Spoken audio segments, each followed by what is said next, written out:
y'all to review. And my recommendation based on my findings, my recommendation is that Officer Larry Priest, be terminated.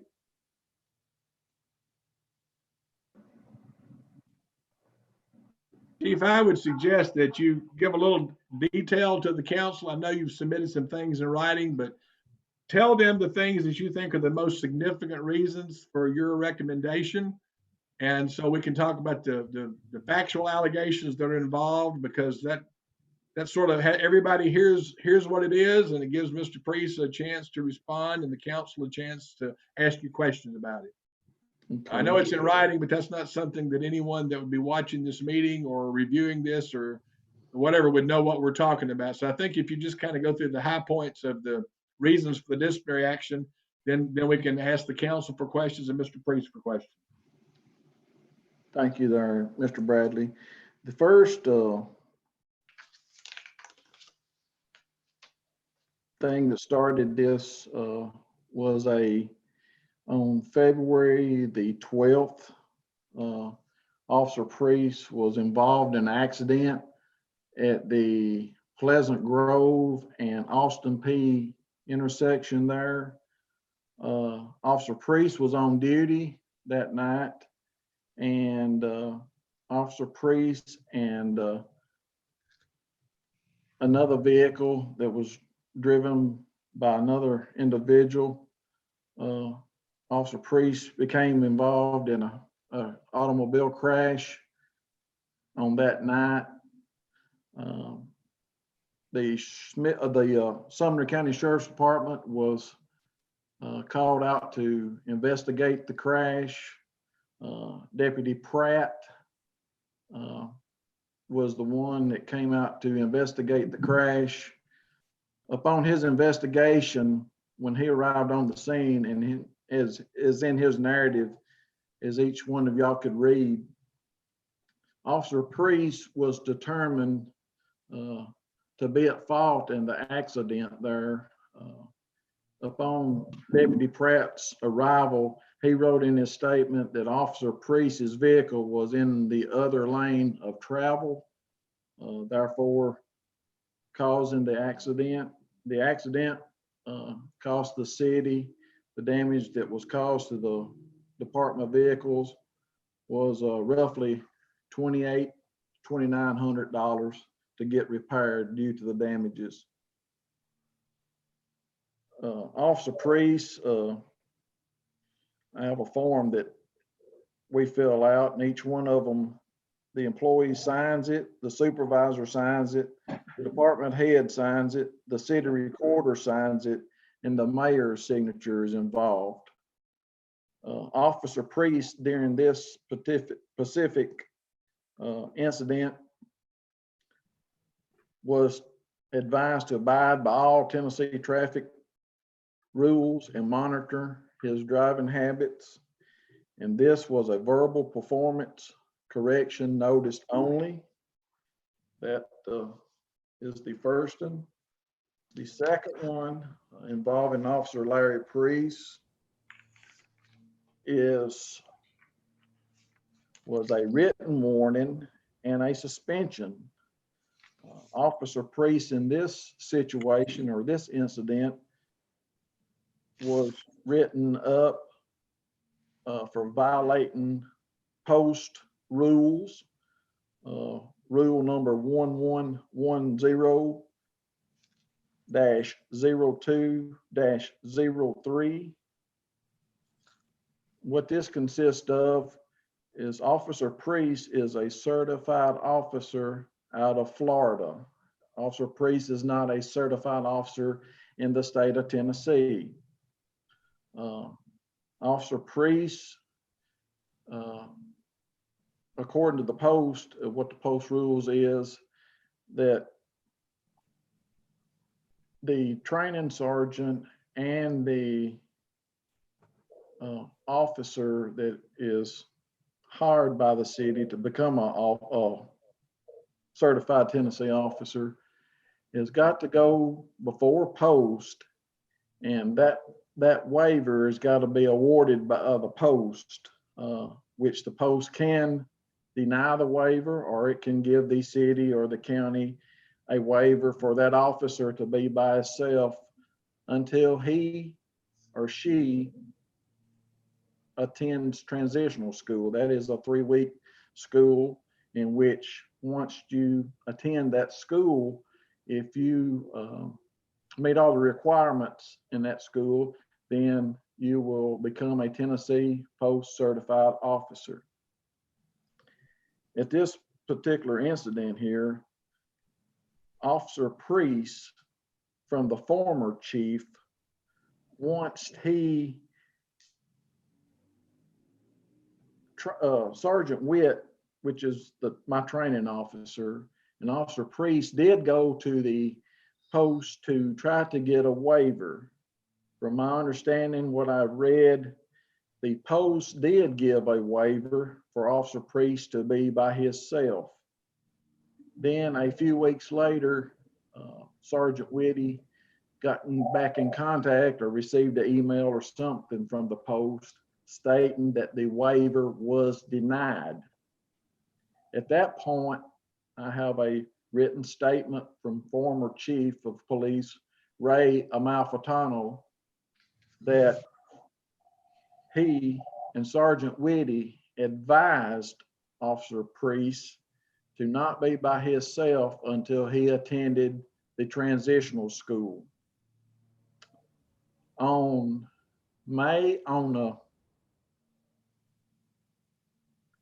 February the 28th, I took over as interim chief with the city of Westmoreland Police Department, and I personally advised, I seen Officer Priest still riding by himself, answering calls and so on. And I personally advised Officer Priest to not be riding alone once I became or was appointed interim chief. Mr. Priest, I have on video, did acknowledge that I personally, Chief Flatt, did advise him not to be alone by himself. After I advised him after the February the 28th of 2020, I reviewed Officer Larry Priest's body camera, and I came up with 20 counts that he was still riding alone by himself, which is violation of the post rules, and that's that falls under the SOP is insubordination for deliberately refusal by any member to obey a lawful order given by a superior shall constitute insubordination. Disciplinary action will be taken. Based on that, Chief, let me interrupt you here and ask you just to get for clarification here. When was it that you told Officer Priest that he could not ride in the vehicle by himself until he went through this transitional school? Do you remember about when that was? February the 28th or 29th. It was right at the point once I was appointed interim chief. And is it your testimony, what you're telling the council is that at least 20 times after that, he was driving a vehicle by himself? Yes, sir. I count from February the 29th, I tracked his body camera until March the 8th. And that is 20 times after I gave him it's told him not to be by himself, which he acknowledged on tape that I told him that. I have audio recording of Mr. Priest saying that. So it wasn't just a matter of not following the post rules. He violated your direct order. Is that correct? He did, sir, which is insubordination, is how it's listed in our policy and procedure. Like I said, Mr. Bradley, 20 times that I counted. I've got, I believe it was 54 times that we went back total, but I've got 21 after I took interim chief. Okay, go ahead with your presentation. I just wanted to clear that up, that you did tell him that before he kept driving. Go ahead, Chief. And result in this incident, Officer Priest was ordered to comply with post rules and follow all lawful orders and be suspended for 2 days without pay or lose the use of his take-home vehicle until he attends the post-transitional school beginning on March the 22nd. That was the second one, and the outcome and consequences in this is if this conduct continues, it is recommended that Officer Priest be subject to termination. And that form is also signed by Officer Priest, Sergeant Witt, myself, Interim Chief Flatt, City Recorder Keisha Trout, and Mayor Jerry Kirkman. The third incident is involving Officer Priest, in which he was in a vehicle pursuit on March. Chief, let me interrupt you here. I want to clear up. He was supposed to go to transitional school on March 22nd. Yes, sir. And due to the coronavirus, that school was canceled. That's what I was getting at. I wanted to be clear that he was not able to attend the school, so he still was in the same status with post. Yes, sir. Okay, go ahead. I'm sorry. Go ahead.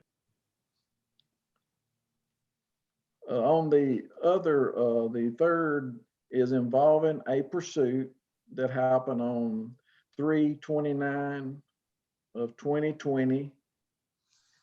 Officer Priest was in violation of the policy and procedure, which when in our policy and procedure involving a pursuit, the officer is supposed to notify the dispatcher on duty that he's in a pursuit. And according to our policy, the dispatcher is supposed to contact the chief or the assistant chief involving the pursuit. And I am the only one that can authorize to initiate a pursuit and continue the pursuit. Officer Priest failed to notify me, or the dispatcher failed to notify me on that occasion. And also at the end in our policy and procedure, the chief of police is supposed to be notified of all pursuits before the end of the officer that was involved in the pursuit's shift ends. And I was not notified of any pursuit at either time. Officer Priest was spoken to regarding the violation by myself and advised that he needed to follow and understand policy and procedure of the Westmoreland Police Department with a better understanding. Officer Priest was also advised that it was to be a verbal warning regarding policy and procedure violation, and to obtain a better knowledge of the policy and procedure handbook of the Westmoreland Police Department. That was also signed by the 5 individuals involved in this. The next incident was a reckless driver call that came out of Macon County. Officer Priest was working that shift with Officer Burdoff.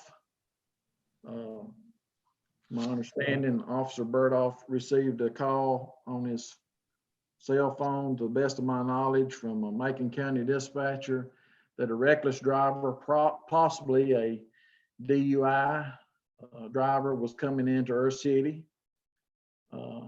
Officer Priest gained visual sighting of that vehicle that was reported to be possible reckless driver / possible DUI. Officer Priest followed the vehicle for a short distance, and Officer Priest activated the stop of that vehicle in question. And at that point, after Officer Priest stopped the vehicle, Officer Burdoff was shortly behind Officer Priest. Officer Priest handed the call to Officer Burdoff. From my knowledge, that Officer Priest told me he was giving it to Officer Burdoff for training purposes to help in his training, because Officer Burdoff was a new certified officer with their department.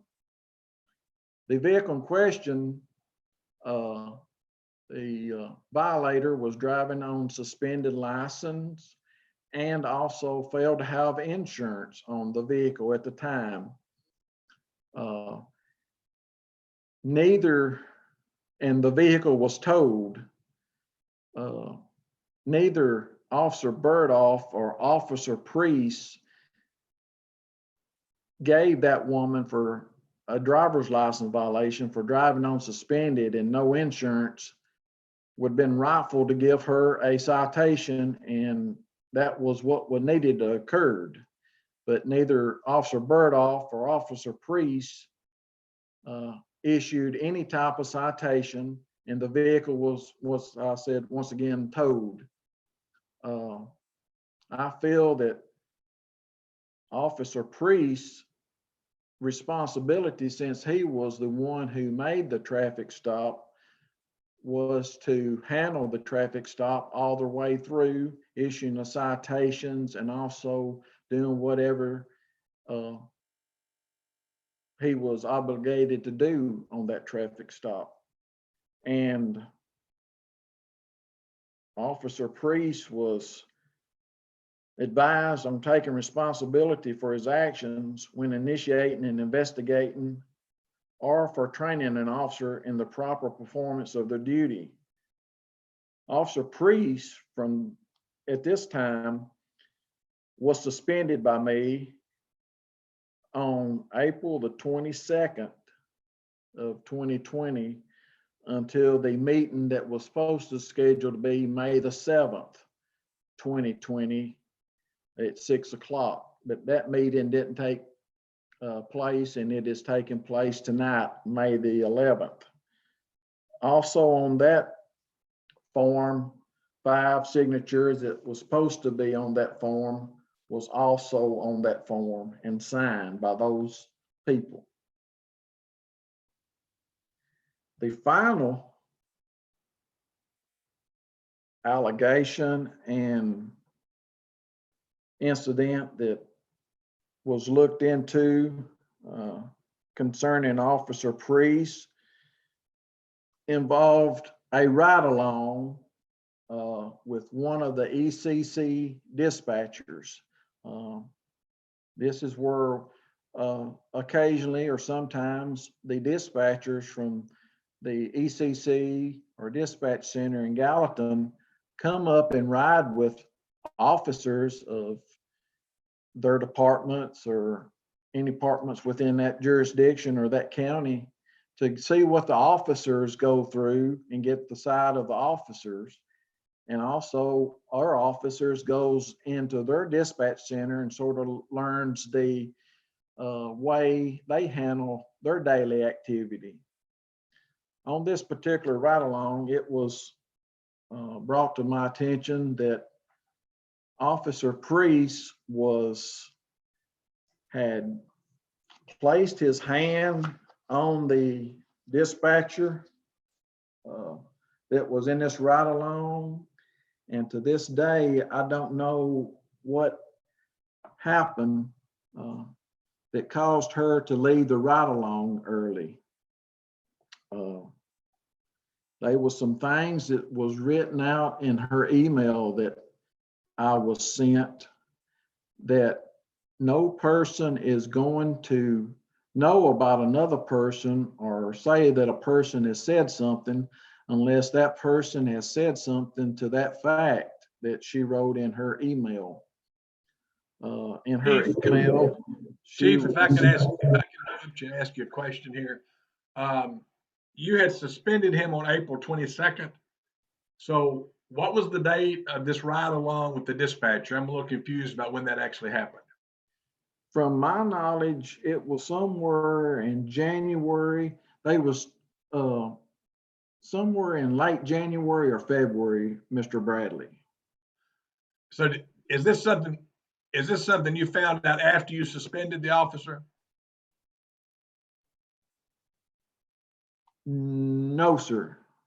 Okay, go ahead then. I'm just trying to get the timing down because he was suspended on April 22nd. And this was apparently something from some months before. So Right. go ahead and sort of explain that timing to us, please. The reason of this timing, Mr. Bradley, I was fixing to get into that reason. I was advised by my sergeant, Sergeant Whitty, that there has been some, there was a ride along that took place, and something had happened involving the ride along female and Officer Priest. And the lady, the dispatcher was involved in this ride along, was hesitant about actually doing a complaint or email or whatever. And after probably a couple of weeks it took for her to do the email or send me this email that she wrote, that was why the time frame was from when it happened to when I found out about it. And the time frame there was because it took her probably a couple of weeks to decide if she was going to do it, bring it to my attention, and where we could look into it. So that was the reason for the delay in the time frame. And also in her just to be clear, you knew about the allegation from the dispatcher when you suspended the officer on April 22nd? I did. Okay. Just wanted to be clear on the timing. Thank you. And in her statement, she felt somewhat uncomfortable because of some of the words and stuff that officer was making, according to her statement about other females, and while she was in there riding along, and Officer Priest was on the phone with someone while this ride along was taking place, and whoever Officer Priest was on the phone with, the female told Officer Priest, be good to his ride along and he might get a surprise, or be a good boy, or something to that fact. And like I said, the female left due to something that must have been something pretty serious for her to leave. She gave it a couple of weeks or a few days, and she come back to do another ride along, and she stated that in this email that Officer Priest was driving around the city of Westmoreland over there on his patrol, and he was making comments about, I know who lives there, I know their schedule, and so forth and so on. And but that was pretty much the complaint that this email. And like I said, all the council members can read this email word for word and stuff. But that's okay. I know that Mr. Priest has also sent all the council members an email with his sort of version, at least, of some of these events. Is that the end of your presentation, Chief? And you ready for questions, or did you have some more things you wanted to tell the council? That was just like I said earlier, just based on all of these things that these incidents involving Officer Priest, it is my recommendation that Officer Priest be terminated based on all of these facts and these things that I presented to you tonight.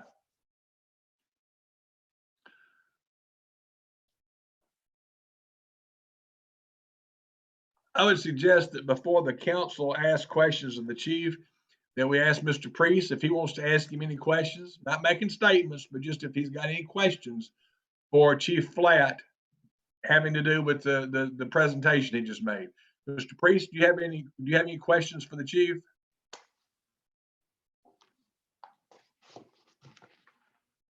Mr. Priest, would you like to ask the chief any questions? Or do you want to wait till it's your turn to give your side of the story? No, sir, I do not wish to ask any questions at this time of the chief.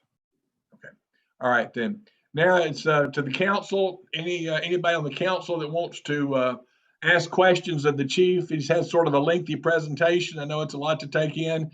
Probably some of this you'd seen before in some of the written correspondence, but there may be some questions that have been raised that you would like for Chief Flatt to address. So, Mayor, you're still in charge. Well, you're in the same location, so I'll sort of try to call on people since Chief Flatt is there with you.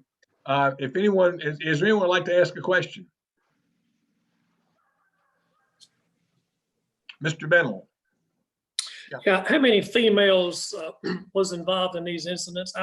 It appears to me there was more than one, and I took it the presentation with just one. How many females involved? One ride along, Mr. Bendel. There was a allegation made by another female outside my jurisdiction, which he was in my uniform, but he was outside my jurisdiction. That happened in another jurisdiction. Only the ride along is the one that's pertinent in my case. Don't one Thank I can, one it, under my supervision, he was while under my supervision, he was involved with that ride along. Thank you, Chief. Any other council people have questions, or the mayor? Do you have a question? Oh, Mr. Leith. I got just maybe a couple questions, Chief. When the ride along done the first ride along, and then you said she left because she was uncomfortable. She left the ride along early from something that he done. So when she came back to finish up her ride along, who did she ride with then? She rode with Mr. Priest again, and from my understanding, that ride along was okay. Just the first ride along, I don't know exact, but I do know what caused her to leave. I don't know, but she stated that Officer Priest had took and put his hand on her hand and was making flirting remarks and comments about how women looked and driving around the neighborhoods and saying, I know who lives here, I know their schedule, or something to that fact that was concerning in her email. Like I said, the second ride along, I'm not aware of, I believe she said that the second ride along was okay. Like I said, I don't have the email in front of me to read word for word like y'all have copies of, but from my understanding, the second ride along went okay. Okay, you said there was another incident in another jurisdiction, but he was in our uniform. Was he in that other jurisdiction doing business for the city or doing something there for the city? No, sir. No, sir. He wasn't on city time. He had met another female there, and a thing or two happened there, but he wasn't on the clock and wasn't acting in, other than having our uniform on, he wasn't acting in any type of representation on a call or anything in that city. And that city was Gallatin. Okay. Had he just gotten off of shift here, or was he just randomly wearing our uniform? My understanding, he had gotten off shift and he was on his way home. Okay, all right. And they met there at a disclosed location and stuff.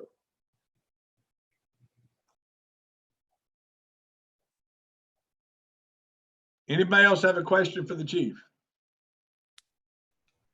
Mr. Bradley, I'd like to ask Chief Flatt a question about the discipline procedures that he's used. Besides the verbal and written reprimand, you said that there was two separate suspensions. Is that correct?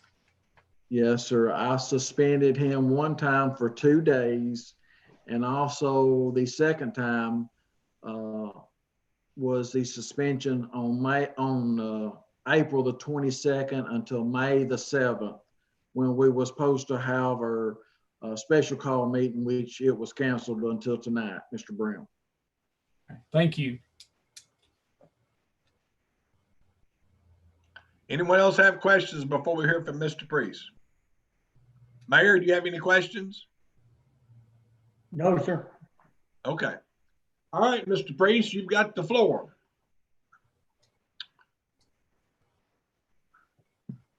Thank you, sir.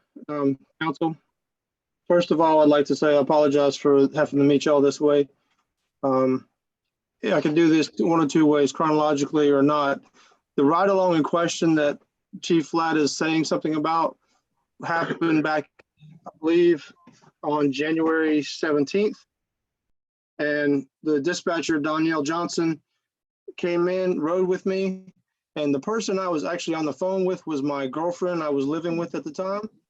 And she got upset, told me she had to leave. There was something happened. I didn't know what happened. I spoke with this dispatcher after the fact. Her and I had a friendly relationship and did up until the middle of March. And she told me she got upset because I was talking to my girlfriend. The dispatcher told me that she had feelings for me and wanted to be in a relationship with me. However, I did not go through with that. I did talk to her, but since I lived with somebody else, I did not get involved with her romantically in any way. Towards the end of the month, on January 31st into February 1st, I worked 11 p.m. to 7 a.m. She came out, she rode with me for the entire shift, had no issues. She went home, I went home. Within an hour of being home, I told her that I was at the house. She said, okay, I love you, but I miss you. At no time was I ever told that I was inappropriate or anything like that. In relation to the addresses that the chief is claiming, you know, I took her around. I showed her the entire geography of the town, even showed her the outlying areas where we back up the county and even Macon County sometimes, showed her the roads. And I told her, like, I mean, which is common knowledge. I mean, I said, we got city council members might live here, or people that work for the city will live here. You know, if they're in the jurisdiction, I'll make sure I know where they live, because if I have an address at any of the council members' houses or any of the police department members' houses, and I hear the address go out, that's going to make a little bit more priority for that call, in my opinion. Moving on from that one, on the accident, I'll fully admit I did cause the accident. It was raining heavy that night. I was in the vehicle. I went to turn left from Pleasant Grove, or correction, it would be towards the west onto Austin P, heading back towards the Cathy's area. And the lady was not visible. She did not, I don't know if she didn't have her lights on or what. She said she had her blinker on. I never saw any lights. I never saw a blinker. It was a no injury accident. It did cause some minor damage to both vehicles. And I fully admitted that I violated her right away because I didn't see her. And as far as the insubordination, I was advised by Chief Ray after the meeting with Sergeant Whitty, before we went to the 12-hour shifts, that I could ride by myself because we were short-staffed to not get into anything. So I just rode around doing business checks and minor traffic stops. Chief Ray told me it was okay. And on more than one occasion, he told me it's okay. Matter of fact, Chief Ray was the chief at the time of the accident. I called him myself and told him what happened. He told me to have the county work it and that he would talk to me the next day. He never showed up on scene, but in my opinion, I'm being wrote up for something that Chief Ray had already handled by interim Chief Flatt.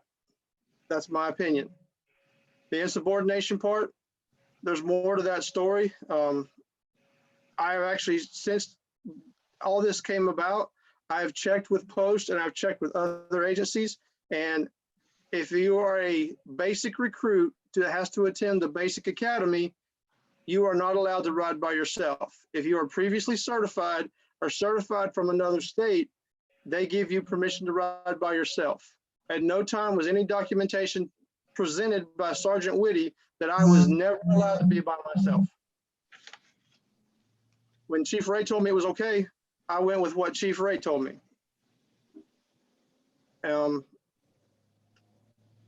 I really can't dispute, the insubordination because interim Chief Flatt had mentioned it to me. And I was going on an assumption from the previous chief. So yes, if you want to say I was insubordinate with interim Chief Flatt, I'll admit that. However, it was not, I can't hear you, sir. Sorry, just so we're clear here, you're saying that when Chief Ray was the chief, he told you it was okay.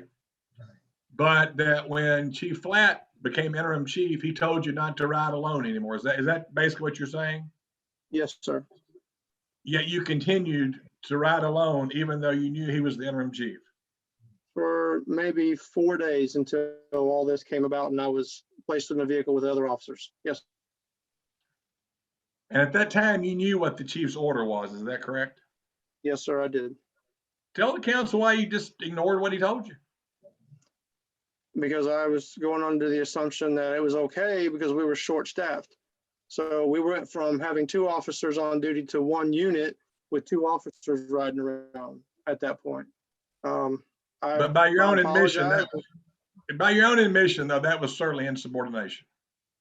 Yes, sir. Okay, go ahead. Go ahead with your presentation. I thought that's what I heard you say, so I'm just a little surprised we're here where we are. So go ahead. I understand that. And going back and to the ride along itself, I was by myself at that time in January 17th and January 31st. The whole month of December and the month of January, I was told by Sergeant Whitty and Sergeant Ray to work by myself, and I worked shift every day by myself. So here we go, fast forward to March, and this comes up. Yes, sir. So yes, I was insubordinate to Chief Flatt at that point.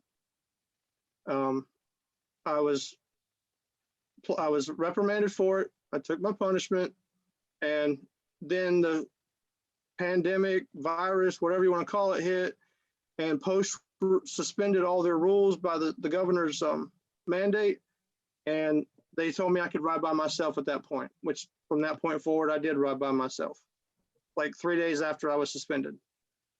So did Chief Flatt tell you that it was okay for you to ride by yourself after that? After the pandemic? Yes. Yes, sir. I So received an email. He had earlier told you not to ride by yourself, but you're saying after you could not go to your transitional training, that Chief Flatt said, okay, Officer Priest, you can ride by yourself now. Between him and Sergeant Whitty, yes, sir, both of them did. And then as far as the incident involving Officer Burdoff, I never had contact with the complainant who called this in. It was a dispatcher that knew his girlfriend from another county and another jurisdiction. He was with me, right behind me at the entire time. I stopped the vehicle for him. I've stopped vehicles for other officers before and handed it off. Matter of fact, when interim Chief Flatt was still a detective, he just got his new vehicle and did not have emergency equipment. I've stopped the vehicle for him and turned the traffic stop over to him, also. It happens all the time in law enforcement. Hey, can you stop this car for me? I stop them, they come, they take over the stop. That's what I assumed this was with Officer Burdoff, because he had all the information from the dispatcher, and between his dispatcher and his girlfriend and the dispatcher he was talking to on the phone, he had all the information. I just stopped the vehicle for them. I was there as a senior officer because I've got, a lot more experience than him. He was asking me questions, and I was letting him run the stop. I told him what I would do, and he said that this is what he wanted to do, and that's how it happened. I mean, we're all human, we make mistakes, but I'm trying to educate an officer who's only been doing this for a short period of time to start using his own, intuition, his own, knowledge and training to try to better himself. I'm not going to force him to do something when he's no longer in a training mode. He's on his own. He rides by himself every day. So at this point, you know, most of the stuff that Chief Flatt has accused me of happened prior to him even being the chief. This was under Chief Ray. And since he took over, I'm getting bombarded by stuff that I'm doing wrong, but I'm being told to not do anything. So I'm trying to not do anything. And now it seems like it's become where if I don't do anything, I'm wrong. If I do something, I'm wrong. And just like with this alleged pursuit, I never once claimed it was a pursuit on the radio. He's pulled the radio traffic. I told dispatch that I was trying to stop a vehicle. The vehicle was running from me. The vehicle came off of Epperson Springs, slid sideways, almost went back into a business right there at the corner of Epperson Springs and 31. I assumed the vehicle was either, a kid playing around or it was DUI. I tried to stop it. They took off. I couldn't even get the vehicle information because I never called up to it. When we turned on Highway 52 heading towards Portland, I advised dispatch that he's over 100 miles an hour. Due to the wet conditions and his speed, I was not going to pursue the vehicle anymore. I turned off my lights and equipment and went the other way. I did since learn that it is in the policy. If we have a pursuit, the chief can authorize it. But in my opinion, this was not a pursuit. I did not claim I was pursuing the vehicle. I was merely attempting to stop a vehicle who was violating traffic laws. I never even got the tag number for it. Later on, the county ended up catching the vehicle and the driver. He was taken to jail for that. And I was advised by the other officer who was senior to me to go down and charge him with felony eluding, which I did. Since then, I've learned that our policy states that the chief can authorize it and we can stop for certain criteria, one of which being DUI, which I knew that part. And as far as notifying him before the end of shift, I didn't know that there was a policy for that in place. That was not an intentional insubordinate act. I was just trying to merely do my job. Anything else you'd like to share with the council? Not at this time, sir. No, thank you. Well, I just have to ask you this. Have you told the council that you're the only police officer in Westmoreland that's qualified to be chief? I did tell them that I feel that I'm qualified to do it. I don't want to be a chief. I've never had a desire to be a chief of police. But Okay. I feel I could do a better job than what's being currently done now, sir. That's pretty obvious in the fact that you kind of do what you want to. Council people, who wants to ask a question? Anybody? All right, Vice Mayor Carter. Okay, can you hear me? Yes. Okay. You stated that, Mr. Priest, Officer Priest, you stated on that second ride around with that dispatcher that you went by her house in Portland and picked her up on your way to work. Where were you living at the time? Hendersonville. And you drove into Portland to pick her up before you came to Westmoreland? I had to drop something off at my daughter's in Portland, and I told her that if she wanted it, she could just ride with me. Okay, thank you. Did she ride the full shift with you, or did you take her back to the office part of the time? The first ride along on the 17th, she was part of the shift, maybe a couple hours. The second ride along, I picked her up at her house and dropped her off at her house after shift. So she rode the full shift.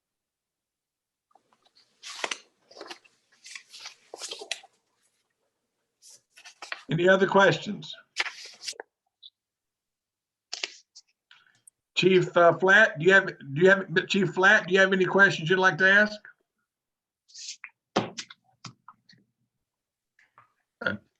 Hold on. All right, okay, well, you were muted. What did you say, Chief? I said, no, sir, Mr. Bradley, I've presented my evidence that I have. Okay, all right. Okay, any other council, Mr. Lee? Hey, Chief, I want to ask the chief a question.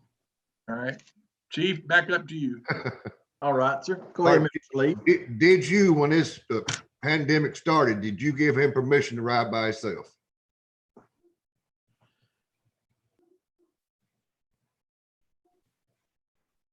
they, being you brought that up, I forgot that there was a waiver. We called the post, and they said due to the pandemic and they needing officers out there, that he could ride by himself at that time. But when I took over as interim chief on the 28th, up to then, that was the 20 times that I told him not to. But there was a point there, I think, don't quote me, but there was 3 or 4 weeks into this, maybe 5 weeks into this pandemic. And we called the post, Sergeant Witt did, and 4 or 5 days later, they gave us due to that he could ride by himself. But those 20 times prior to that, no, sir. Hey, Chief, let me ask you this because this is kind of confusing. So when Chief Ray was the chief, he was given a waiver as an out-of-state certified officer that he could ride by himself. And then that waiver was withdrawn by the state. And when you came along, he'd been told he couldn't ride by himself anymore. The waiver had been denied or something. And then later he did get a waiver because of the pandemic. So was there a time he could ride and then a time when he couldn't and then a time when he could? Former Chief Amalfitano, during his time, Sergeant Witt and Officer Priest went to the post to try to get a waiver. From my understanding, a waiver was granted. I don't know if it was 2 days later, 5 days later, or what, Mr. Bradley. Sergeant Witt received an email or some paperwork from the post saying the waiver that he applied for was denied. Once that waiver was denied by the post, I have a written statement from former Chief Ray Amalfitano that he instructed Officer Priest from that point not to ride alone. And from that point until I was interim chief on the 28th of February, I took over, I told him not to ride alone. And I went back and pulled Officer Priest's body cam, and 20 times from when I told him not to ride by himself, he violated that. This pandemic struck, like I said, I can't remember, but I know we was in the pandemic for 4 or 5 weeks. And the post was, Sergeant Witt contacted the post, said, hey, due to this emergency, can Officer Priest ride by himself? At that point, he did. I can't remember from when he was granted the waiver from the post to ride by himself. And from the April 22nd suspension, it couldn't have been, I don't know how exact, but it was very short that he was by himself until he was suspended. So in the days before his suspension on April 22nd, it was permissible with you for him to ride by himself based on what post had ruled. Yes, sir. Okay, so what there was a time when he could and a time when he couldn't and a time when he could. It's kind of confusing. I just wanted to make that clear for the council. Yeah. And I apologize. I'm going through this. I've got so much paperwork, and I have it somewhere or another where the post said it was okay for him to ride. Like I said, it wasn't maybe a week at the most that he was by himself. I can't say for sure, but it was very short days before his second suspension. Does anybody else have a question for Officer Priest? I have one, Mr. Bradley. Okay, Mayor.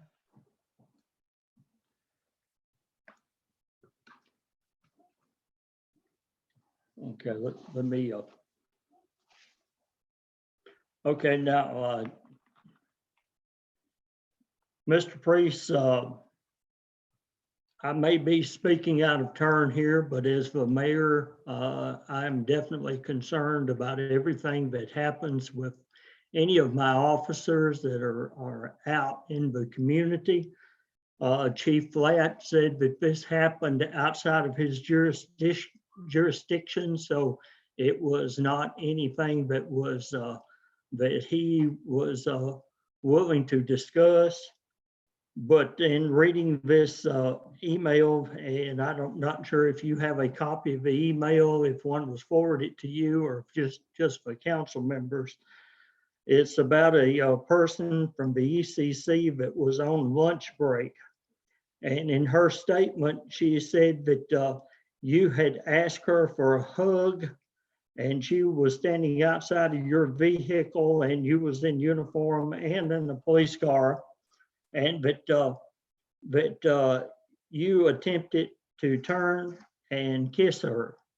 I don't really, with you not having the email, I don't really want to question you about it. But if something like that did happen, I'll just state that it concerns me, and that's all that I have, John. Okay, Officer Priest, I just want to ask you in fairness, are you aware of the allegation that Mayor Kirkman just referred to? Hold on. All right, now you can talk. I had you muted. Okay. I wasn't aware of an allegation. However, I do remember the incident. The person who's claiming this is best friends with this Danielle Johnson, who obviously wanted a relationship with me.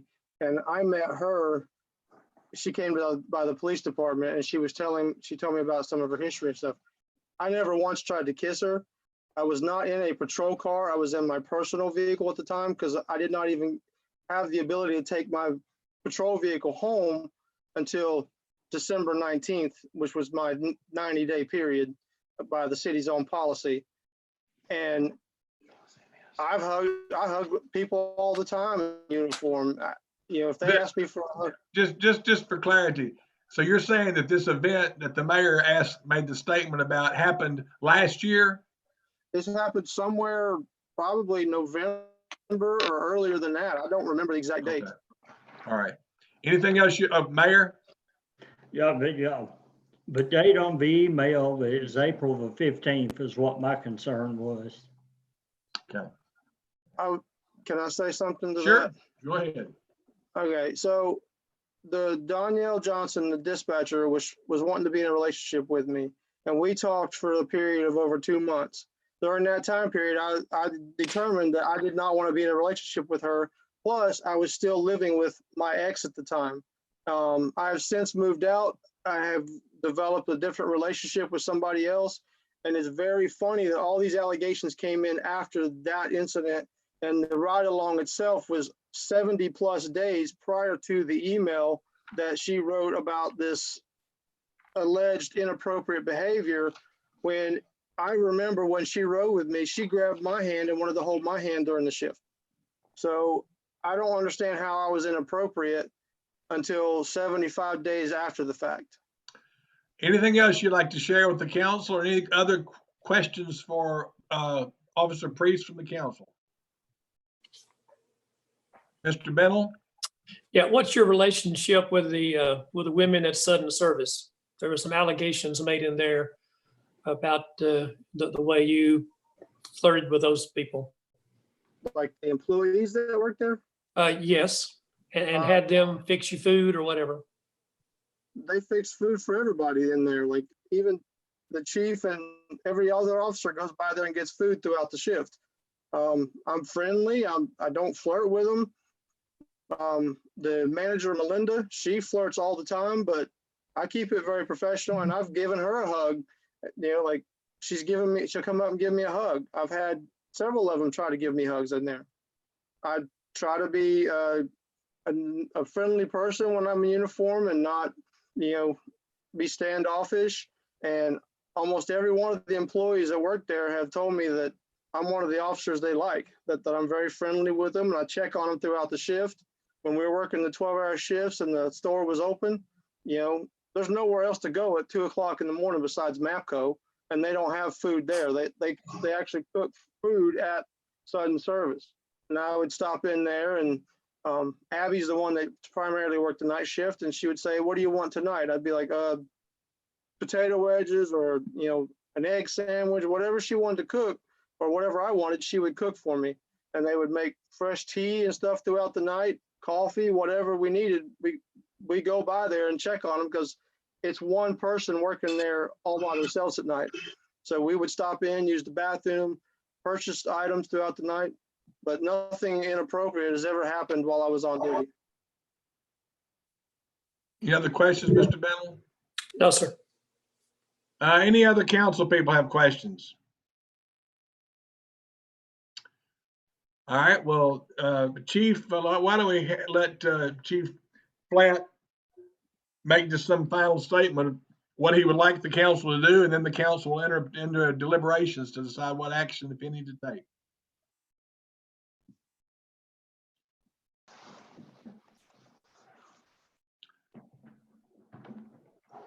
Chief, if you would, just briefly, very briefly, just 2 or 3 sentences, maybe, just tell the council what your recommendation is, and then they'll deliberate amongst themselves to decide what they're going to do. Mr. Bradley, like I advised momentarily ago, I have been advised of allegations, and when things are reported to me, it's my duty as a chief of police and my officers to make sure that they obey the law and obey the department policy and procedures, and it is based on the evidence that I presented and the facts. Once again, I believe that I've proved the appropriate evidence against Officer Larry Priest, and once again, it is my recommendation to the council, due to these multiple allegations and incidents, that Officer Larry Priest of the Westmoreland Police Department, it is my recommendation that he be terminated from his position and employment with the city of Westmoreland and the Westmoreland Police Department. Thank you, Chief. And now it's up to the council. Mayor, you're back in charge now. Why don't you take the seat where the chief is, because this is your meeting.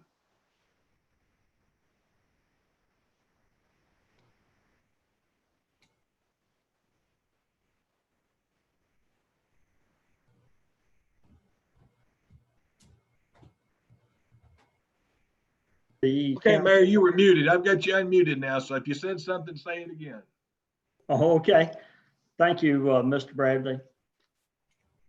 The council has heard the testimony in this due process hearing concerning Officer Priest. There are 2 items that need to be discussed. First off, any disciplinary items, actions that you want to take. You have heard what has already happened. You know how our policy and procedures manual reads. The other item that you would take up for action would be as to whether or not to pay Mr. Priest for the time that he has been suspended. And if no action is taken tonight to do a further disciplinary action, then giving him his back pay. So we will entertain a motion from the council of how to move forward on this.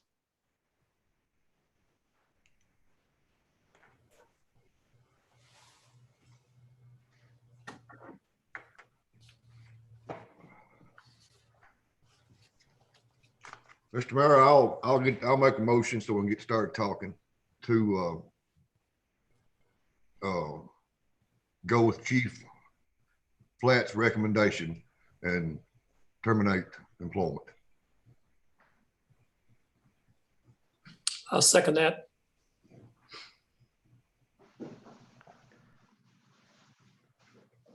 Was it Mr. Bennell that made the second? Yeah. Okay, we have a motion by Councilman Leaf, a second by Councilman Bentel to accept the chief's recommendation to terminate Officer Larry Priest after the due process hearing. We're open for discussion. And I didn't base that, my motion off of stuff that happened when Chief Ray was there. And it's those 20 incidents that Chief Flatt recorded where he just violated the chief's orders and not having somebody with him. That's what I'm basing my motion off of right there.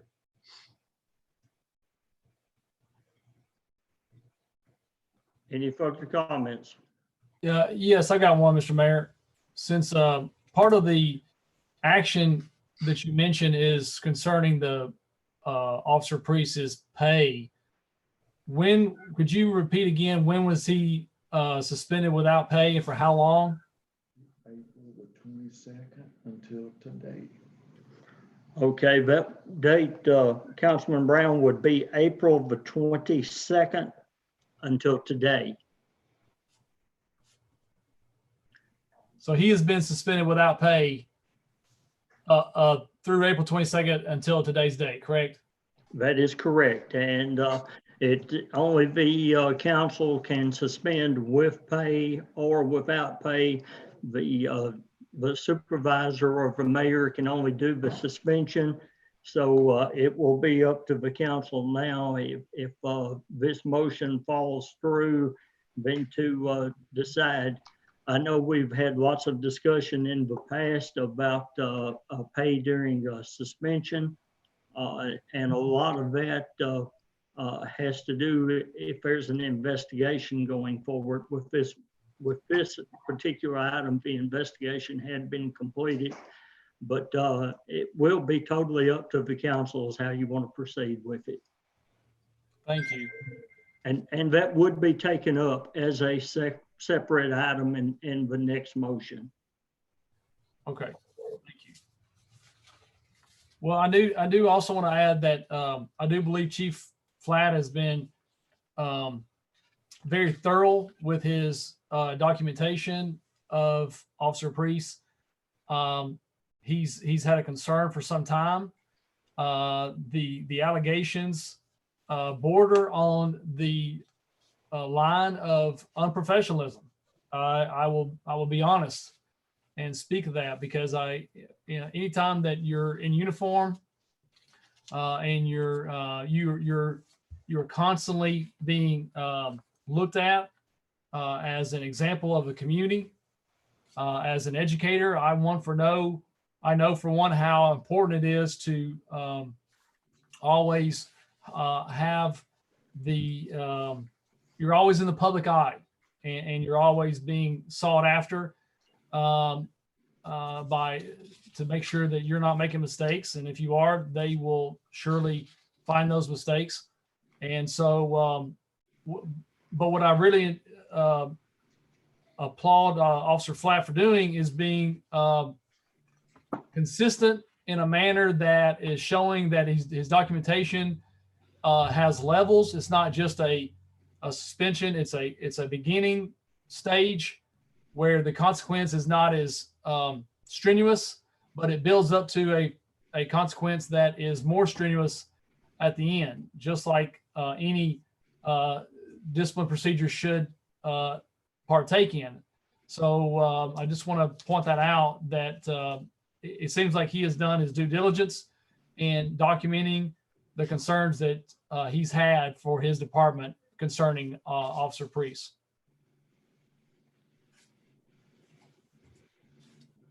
Okay, anyone else? Yes, Mr. Bennell.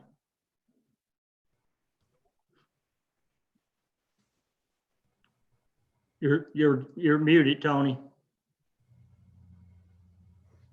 Okay, he's unmuted. Well, now he's muted again. Now you're unmuted. Go No, I'm ahead. good. Okay. It is bound to be confusing. But you can ride by yourself, you can't ride by yourself. So that's gone back and forth quite a bit.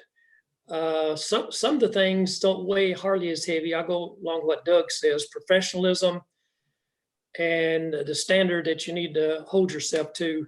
That is an issue. You know, the accident he had, it was his fault. He took that on. The biggest thing, and I'm not sure what a pursuit is. It didn't sound like there was much of a pursuit. I don't know if that's defined. Apparently that's one of those things just wasn't covered in the orientation, I guess, to do that. I don't know. I'm not an officer, but apparently they work in teams and they might turn it over to a fellow officer to do, to take the stop and work it from there. So I don't know about that. Maybe this other policeman didn't handle it the way we really think he should. But the biggest thing is insubordination. And I think by his testimony, officer, that about 4 days he knew that he shouldn't be riding by himself.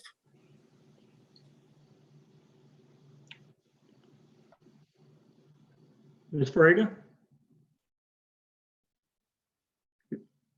What, Councilman John's muted me. Okay, you're live not- now. Go ahead. You're live. Go ahead. Okay, I just want to echo what Councilman Brown has said. Those were my words, exactly how I feel. Chief Flatt has done a excellent job on his documentation. The dates that he gave us documentation of on after he told him that he could not ride along was February the 29th through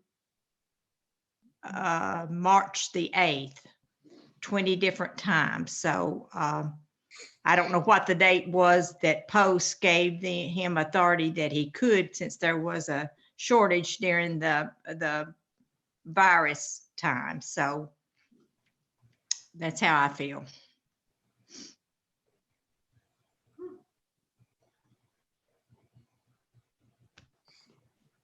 Okay, anyone else? And I might admit that this has been a tough time for Post and the Academy also. Mr. Priest was scheduled to attend the Academy and the transition class, and it got canceled on him. So, it's they've realized at that point that and I guess we're not the only municipality in this boat. They needed officers. So they sent out the order that we could utilize him in a cruiser alone. So that is, no doubt it's confusing on and off. But it is what it is. Is there any other comments before I call for the vote? Okay, Ms. Keisha, if you will call the roll, please. Wilkerson, Yes. Carter, Yes. Brown, Yes. Fennel,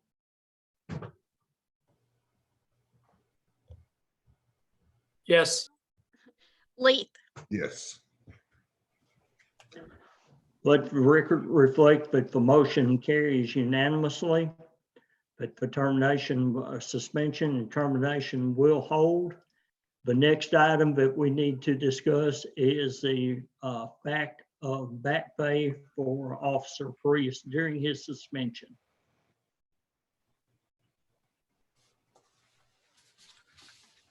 I move we pay him the back pay during his suspension. I'll second.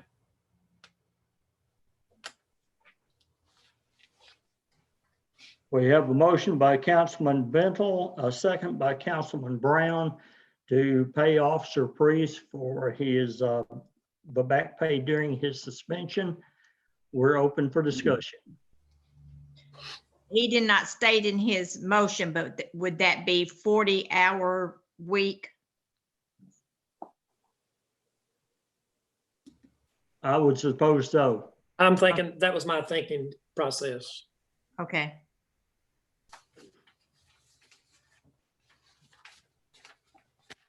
Other discussion? Ms. Keisha, if you'll call the roll, please. Mayor, if I could, just so everybody's clear on what you're voting on, because there was something said about 40 hours a week. I think the motion was to pay him for the time he's been suspended up until the time he's terminated, which would be today. Is that your motion, Mr. Bennell? Yes, sir. Okay, I thought that was it, but I just want us to be clear. Okay, now you can go ahead and vote. Thank you. But that's based on 40-hour week. Yes, I understand that. How long it is? Got it. Leith, Yes. Carter, Yes. Wilkerson, Yes. Brown, Yes. Fennel. Yes.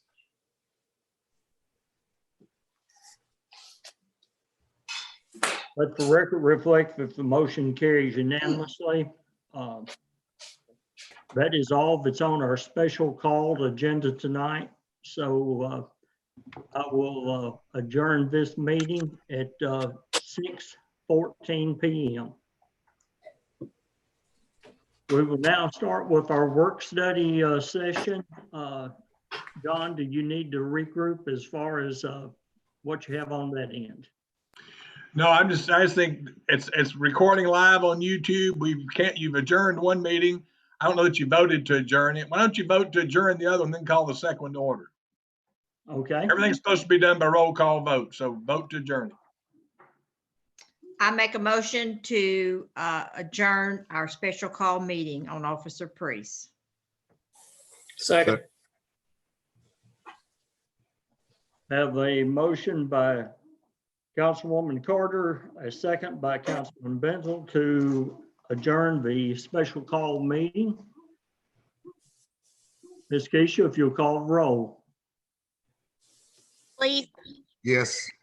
Brown, Yes. Fennel, Here. Carter, Yes. Wilkerson. Okay, Mr. Benzel, was that a yes? Yes, I'm here. Yes. No, we're voting Thank on the motion. Aye. Okay. I think the motion carries unanimously. So the meeting is adjourned. Now, Mayor, you can call your work study into session now. okay, we are now, the Westmoreland City Council is now in session for our work study for May the 11th, 2020, and it is 6:16 p.m. Our big item, we have several items on the agenda, but probably our big item is to start discussing the budget. But I will leave this up to the council if you want to discuss some of the items on the agenda before we tackle the budget. But the comptroller says that we're supposed to follow an agenda and be pretty strict with it. So I don't even know if I'm allowed to alter from that or not. But we definitely need to discuss the budget tonight.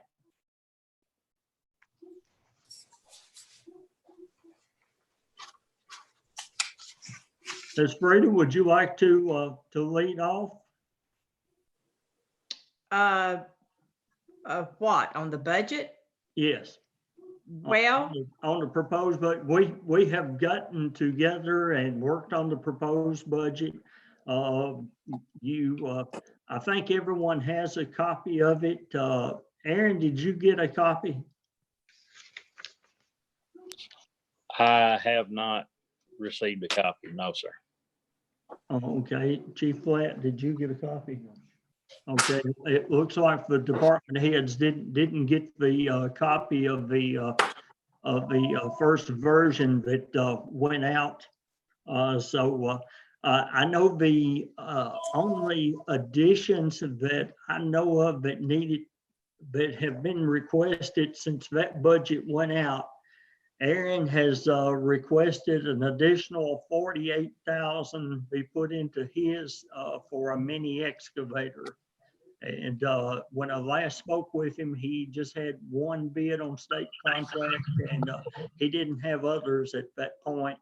And then we have a printer And the installation of it that we had put in originally under City Hall that needed to be moved to water. And Ms. Frida, I think we failed to put that back into to water and sewer when we went through that. So that is something we need to consider also. That What- that last version, Mayor, she did put the printer in. Okay, it is underwater and water and Yes, sewer. sir. Okay, Yes, yes. okay, I missed that. Thank you. I guess the only thing that, Hey, Mr. Mayor, yes, sir. I know Aaron's sitting there, but I think there was, if you go with a mini excavator, you're gonna need a trailer. So that was, they kind of like a horse on a buggy, I guess you'd say. Is that right, Aaron? Can you hear me? Yes, sir. That's like 5,000 for a trailer? Yes, roughly. The ones that I priced have been right around 5,000. And one other thing we discussed last year were flippers for the trash trucks to where employees could work without hurting their back. I think you were thinking like 2 on each truck. Is that right, Aaron? I would like to get 2 on each truck. Yes, sir. If not, I would do 2 on the new truck, or at least 1 on each truck, just to be sure that we at least had 1. And I would have already put them on there, but I didn't realize the money was in the budget last year for it. But I'm glad that I didn't, being that everything happened and we had to spend all the money on repairs. So you're talking $2,500 a flipper? It's $3,200 up per flipper. Okay. Yes, sir. And there Was is I believe it's 7,000 that was put in that budget under equipment, and that's what I put it in for, was for the flippers. It's just listed as equipment. Okay. That's all. Thank you. Give me, Mayor, give me the amounts again that he requested for a track hoe. Aaron, did you get any more quotes in? The last one you told me was 48,000. Yes, I've gotten one other quote again today, and as I'm talking to these people, I realize, things that I'm not asking questions when I'm getting my quotes and things like that. And it's looking like if I could be right around 50, I would be able to get with a track hoe with a thumb and with a ditching bucket as well as a digging bucket. And that way we could use it for everything. And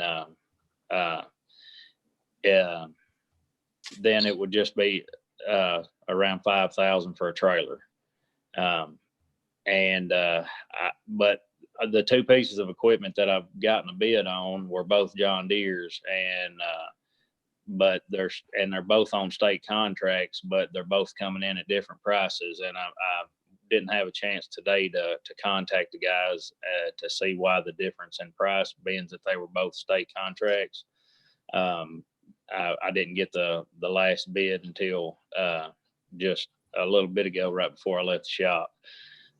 So I wasn't able to contact them and to see why there was a difference in the price bands. It's the same piece of equipment, but I'm also trying to get some bids on like Caterpillar and other brands as well, and hoping maybe we could get something under that. But seems like with state contract bids, people just I guess they don't make enough money on it or something. The salesmen don't, because they don't like calling you back sometimes. And I went through the same things with the truck. What size Mini X is it? The John Deere is a 35G that I looked at. I'm talking with the salesman and stuff. They said that that would be a good size for what I was looking for as far as the way we would be using it.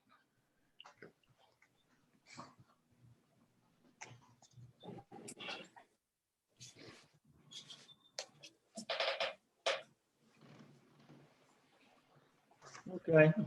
Um, Do you want to start this out like we usually do our regular budget hearings and go through, or do you want to ask questions? Right now, this particular first version that has been presented to you, other than the excavator, has everything that was requested in the wish list budget that Ms. Carter and Ms. Trout and I all went over together. At this point, there is no additional funding in it for any raises for employees. We felt like the entire council needed to meet to discuss that. I think if it, at this point, we're close to, am I correct? We're about 33,000 short in revenue to meet what we have right now. So there's some places that can be cut. As we go through it, you'll have questions, and Ms. Carter, myself, and Ms. Keisha will be glad to try to answer any of those and work toward a budget that we can vote on.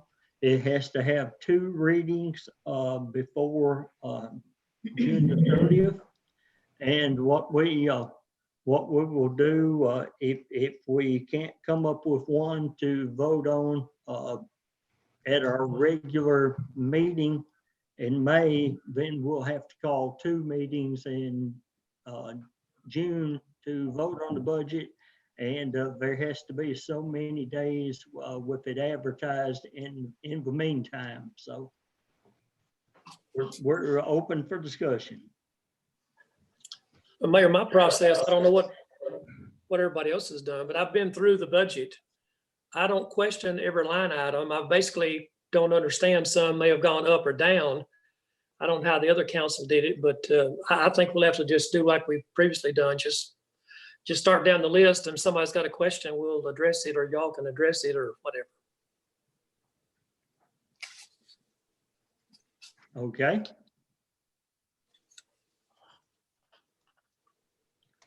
Want to start with revenue? Yes, sir.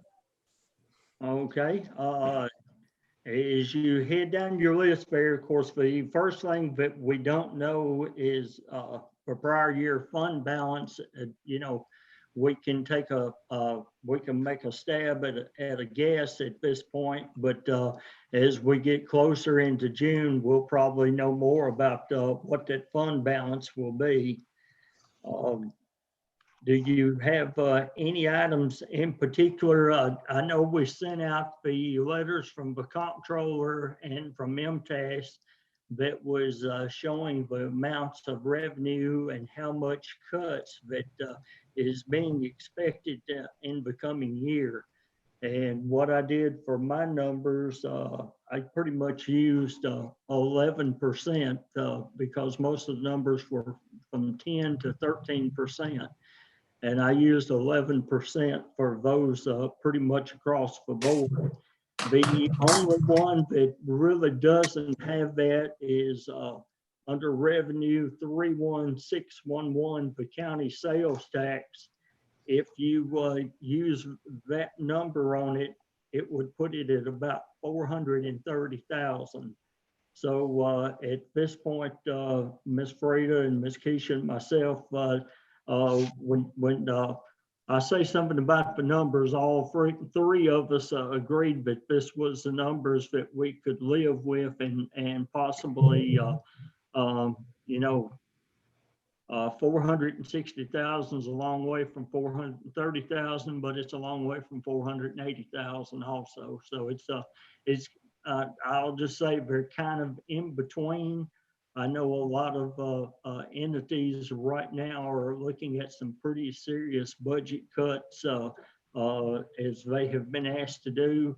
Many entities and municipalities have asked their department heads to look at their budget and cut 10% of it right off of the bat before they ever start the next year. So with our budget, we're not there, but, however, let me point out, two things. One, as I said, this doesn't include anything about salaries in it. And, number two, it kicks the police department back from 10 officers back to 9 officers. The council voted 3 or 4 months ago to take the department to 10 officers, and no one has ever been hired to fill that position at this point. So that is something else that the council will have to determine. When you start looking at some places to cut expenditures, the only big one that is there, Mark Jenkins in the fire department asked for all the radio money for last year to be put in his fire engine fund for this year.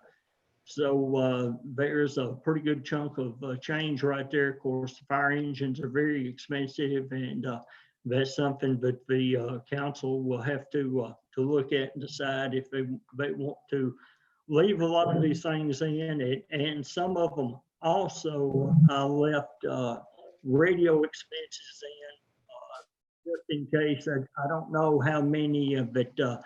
Aaron, do you have folks in your department that do not have a radio at this time? Everyone has a radio. Some of them are some of the older style radios that we have. But not everyone has one of the new radios. No, sir. Okay. So how are you going to make that work when they convert over? Well, right now we've got all the trucks except for the new truck has one in it. Oh, okay. And then we have 4 new of the new handhelds or portables or whatever. I can't remember which one they call them, but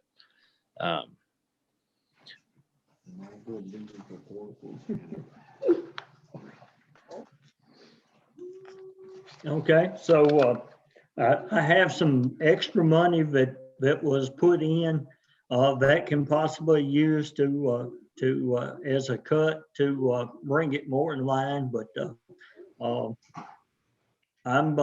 I'm going to do like we've done at our previous budget hearings, and just sit back and let you guys kind of take it, because you're going to be the ones that's going to vote on it, and I'm here to answer any questions. And when you get to Chief Flat section, he is here also. Let me ask Chief Flat something on the revenues. Once they open the court back up so we can start having court again, how do you foresee these court fines and costs? How do you see that panning out? Gary? I think at the point right now, Miss Frida, is everybody, since this virus is hit, I think everybody that's got a citation or been issued a citation thinks that they may be getting won't have to pay it. But I think when the court opens back up, a lot of these citations will get paid, and a lot of people won't show up for court is what we're hoping. And I look for the revenue to start improving a lot once the courts is open back up, Ms. Carter. Do you think, I mean, I know this is a shot in the dark, but what's the possibility of them be up and going come July the 1st when this budget year starts? I don't understand what you're asking there. All right. Do you think the courts will be open back up by July the 1st at which time this new budget takes effect? Yes, ma'am. I think based on what I've been told today and in the previous days, our city court is scheduled for the first hearing and first opening up June the 22nd is my understanding, Ms. Carter. Okay. Well, then let me ask you this then. Once that happens, do you see us increasing from last year's budget? Any of the court fines and court cost? The actual court fines and cost increasing, or the No, I'm not- more citations? The revenue coming in from those, do you see that increasing from this current year? Yes, ma'am. As people gets back out and traffic starts hitting the roads more heavier, there's gonna be more traffic violations, and yes, ma'am, I look for that to grow. Yes, ma'am. Jerry, I think that's where we cut a little bit and didn't add any more to it. If I could weigh in here, Vice Mayor, Uh-huh. the Supreme Court has ruled that city courts are basically shut down till June, I think 5th or 6th. We've had meetings in Gallatin with the city courts from across the county. Everyone's hoping to be able to start that back up in June. There are a lot of different rules that go along with that, including wearing masks that the city was going to have to provide, and social distancing, only allowing a few people in the court. There's some backlog of cases for the cases that have not been tried for a 3-month period. So as those are heard, obviously you're going to have some revenue that you're not getting this year. It's just going to be pushing it from this year into next year. But that always could change. The statewide numbers went up 500 and something cases today after only having been in the 200s for the last 3 days. So we don't know what that means. Deaths went up by 9 today in Tennessee. So there's always the chance that order will be extended. So everything you plan is based on things trying to get back to some semblance of normal. And we don't have a promise of that. We just have a hope of that. So I just wanted you to keep that in mind. And same thing's probably true with your budget process. The budgets are probably going to be extended well past June 30th because of the pandemic. But you still need to be working on it as though June 30th is the deadline. That's all I got to say. Thank you.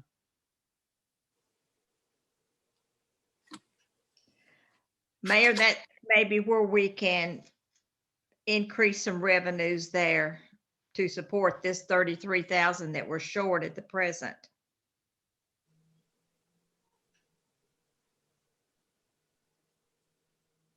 Hello? I'm looking here to, which line items are you speaking of in particular? 110 and 120? 110, 120, 170, traffic school. Of course, the special court fines, that's just a wash. That wouldn't affect our revenues anyway. I mean, even though we got to show it as a revenue item, it goes over in a separate fund. I mean, it's not usable money as far as supporting our departments in general fund.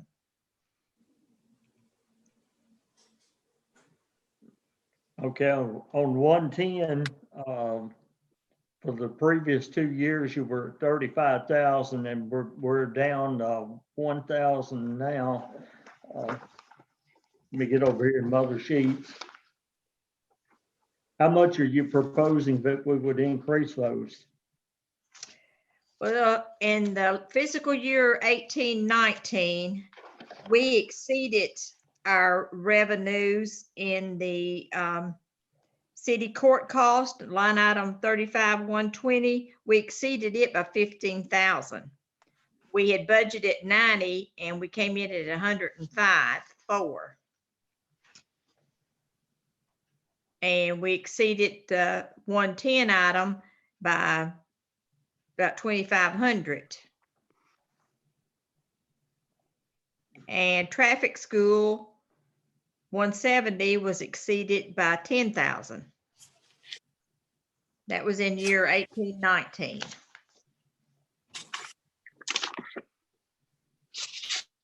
Okay, so throw out a number, and we'll, if it's agreeable to the council, and that's what we'll go with. I mean, I was just making a point there that when we get down to put the final pencil to it, those may be 3 line items we could increase.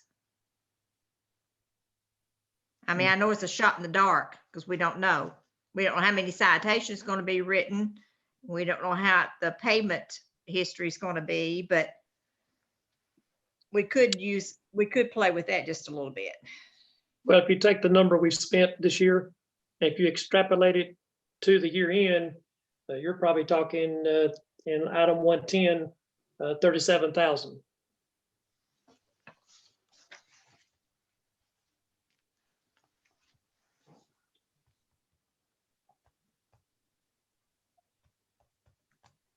Okay, is that the number you want to add in?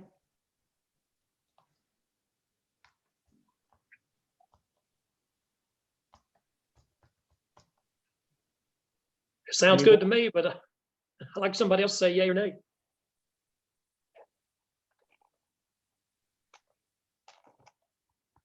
Is that acceptable, Ms. Frida? 37?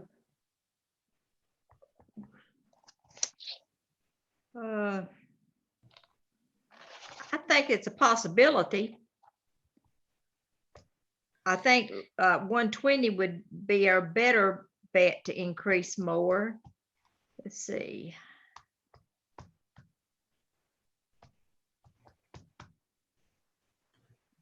Well, not necessarily. Well, it comes out about 97,000 if you use the same Now, process for you that. take an average for through March. How much did you say, Tony? Right at 97,000. No, I'm talking about on the other one, 110. I I think you said said 37, that's just, Okay, 37. And then 97 on 120. that sounds okay.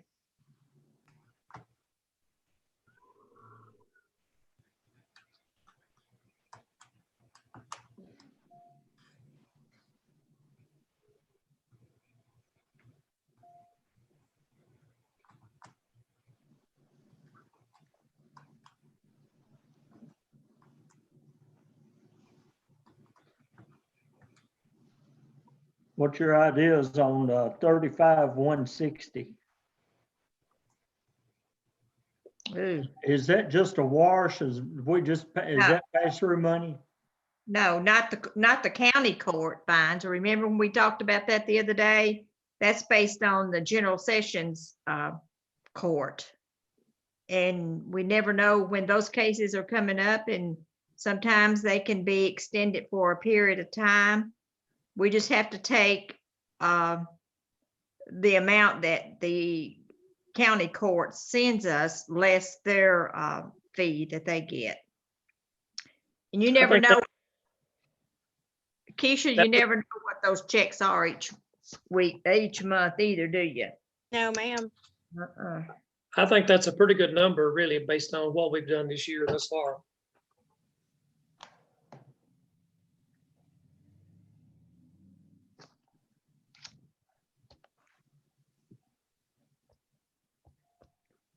Okay, line 170. Garrett, do you think that the judge is utilizing traffic school a lot more or not?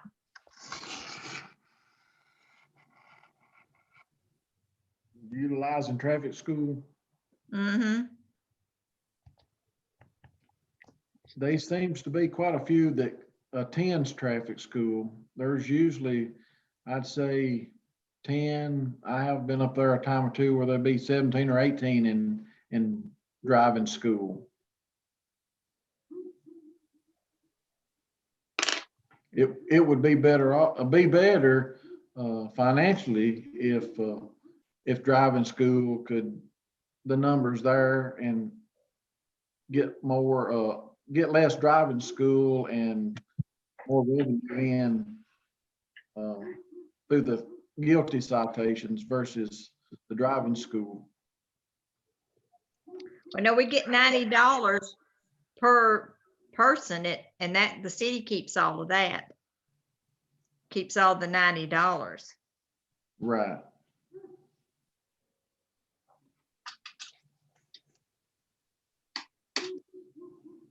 I wouldn't increase it any more than what we'd budgeted last year of 15,000. I don't think.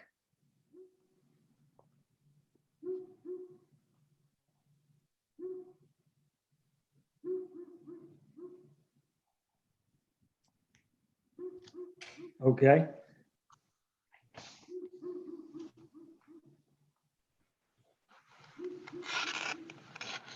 So you're saying stay with the 12, Frida?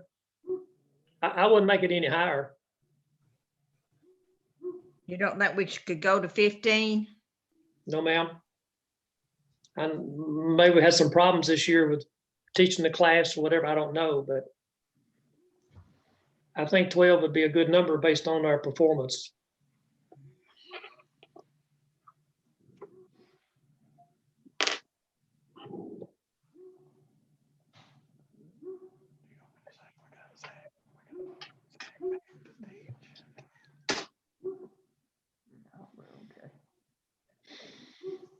okay, moving ahead, if we keep that one at 12 then.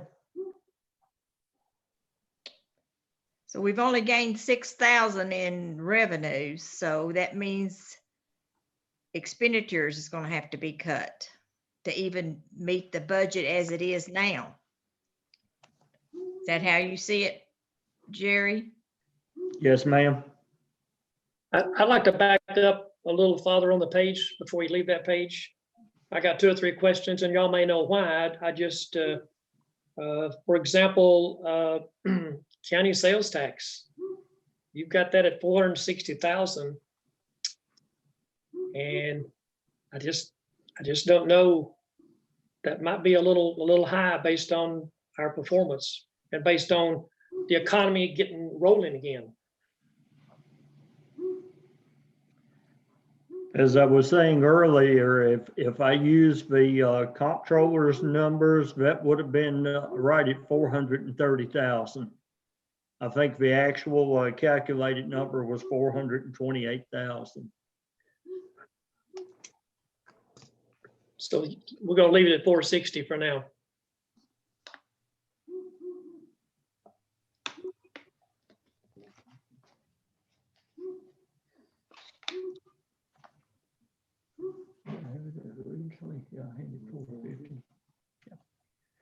Okay.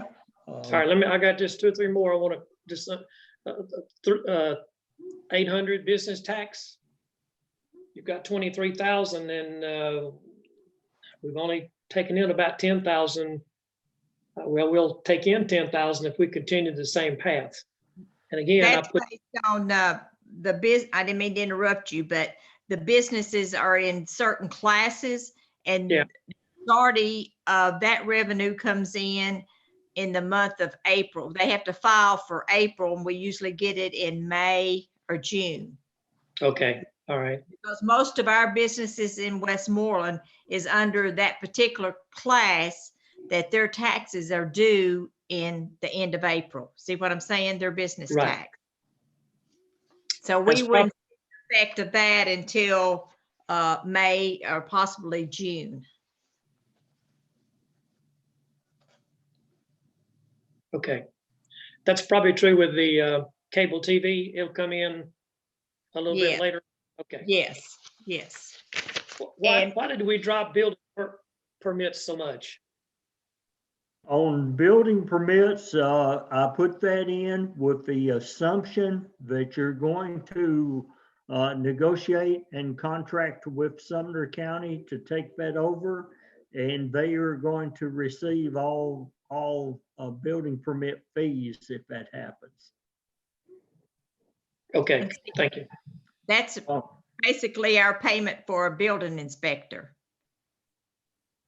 Right. And they're taking that revenue instead of us getting it. Okay. And also on the cable TV franchise, line 912, seems one of the things that is happening, there's a lot more live streaming now, and the cable companies are losing out on some of that revenue.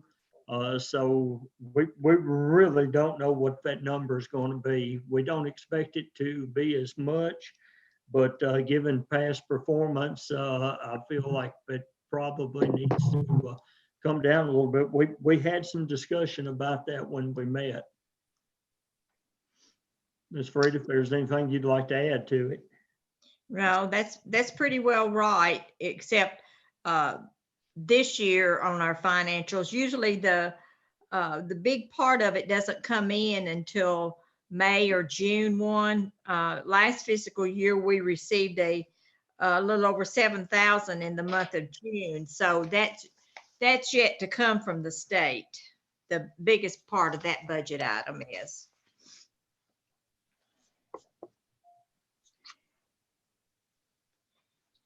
And I really don't think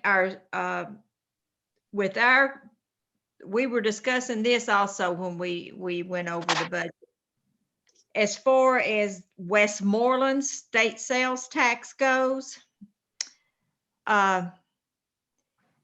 really the only business that was shut down was our restaurants on the in dining area. And the increase of sales that the 2 grocery stores and the Dollar General store, the increase that they had, we're hoping will more than enough make up for the loss of the restaurants. Jerry, what was you saying about the Dollar General store, the increase in it? Dollar General's in-store traffic, I had some statistics on it. It went up quite a bit. Dollar General has built a lot of new stores, so their sales at the time the report was issued last week, their sales was up, I think, 152%. So we can hope that some of that comes to Westmoreland.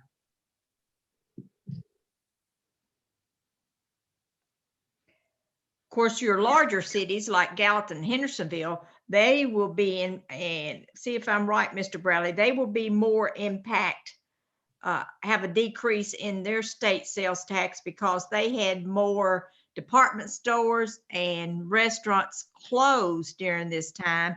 And see, we didn't have those businesses to begin with. So therefore, we didn't lose as much revenue per se in that area as they did.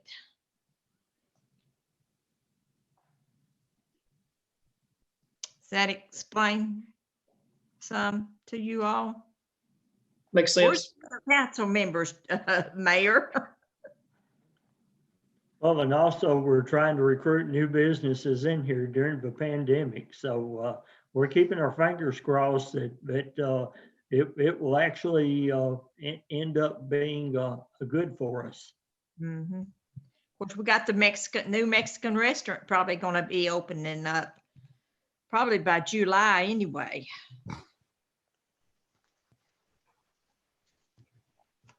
And if anybody ever gets into the old Fred's building, that will be a plus also, but we can't count on that.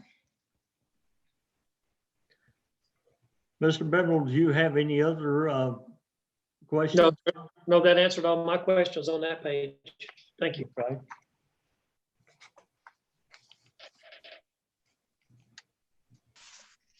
We dissect just about all of these line items about as much as we could when us three were meeting together. So I feel pretty comfortable with them.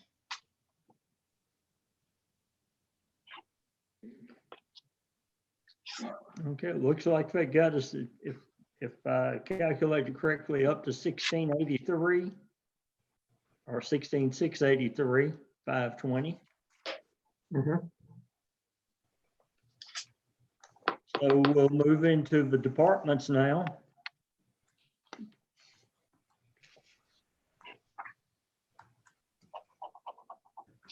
I would make the recommendation before we discuss salaries and raises that we get everything where we want it, and then when you discuss the raises, then you'll at least know how much of you know which direction you're going to need to go at that point. Agree. Let me ask Aaron a question. if we can swing this track hoe and its trailer, would it be funded by would it be divided in half by water and sewer? It would either be divided in half by water and sewer or come straight out of water. But I'm not sure without having the budget to be able to look at it and say for sure. I know my water budget would be the majority of my money. But that's where it'll be used the majority of the time anyways, is in the water. Okay. I really don't, I know it probably would be used on street some, no, or yes? Yes, and that was one reason why I wanted to get the ditching bucket, was to be able to ditch with it as well. And I mean, but not near as much as it would be for water. The biggest use would be doing water taps and fixing Okay. water leaks and things like that, because I'd be able to pull it with the truck and get it, especially places like when we have a water leak down in Bethpage and things like that, it'd be a lot easier. Well, I agree with you there because we're very limited on our revenues for the street department anyway. Right. I think we could justify it all coming out of water, and if we had to use a portion in sewer, we could. But I know we've got them separated, but it is one fund as a whole when the auditors look at it as well. Okay. I know that you could possibly take maybe half water, a quarter from sewer, a quarter from streets, but I know that the council wants to do some paving this year, so that's the reason Aaron is saying that he's wanting to allow you as much as possible so you can do paving. Good. I agree with that.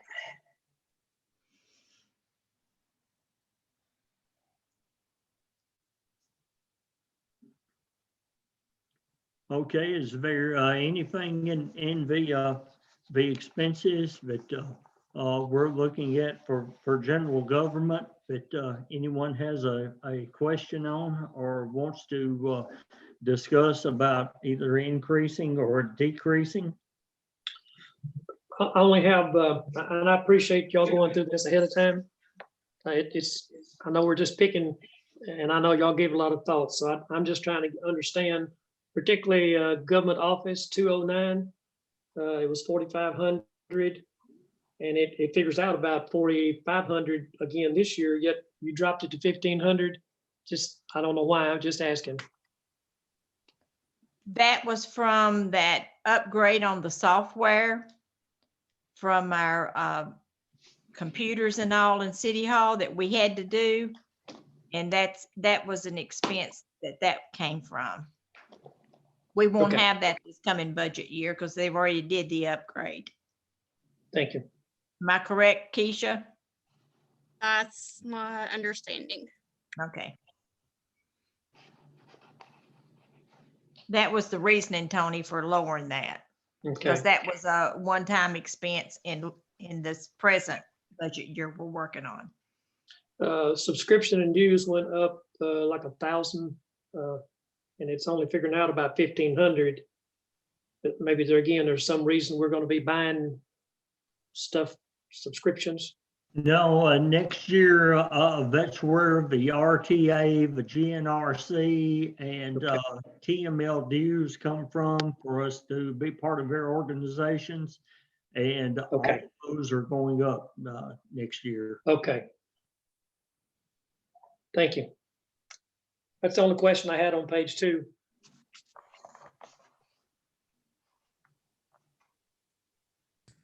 Anyone else? Number 806. I'm just asking, the Freedom Fest, Okay. does that need, like, does that coming out? They didn't have one for this year. Normally the fireworks are paid for a 3 months ahead of time. Mhm. So it's not coming out of this year. So but I guess that will remain in our budget and general fund. This would be for next year's. Okay, I just wanted to make sure I understood that.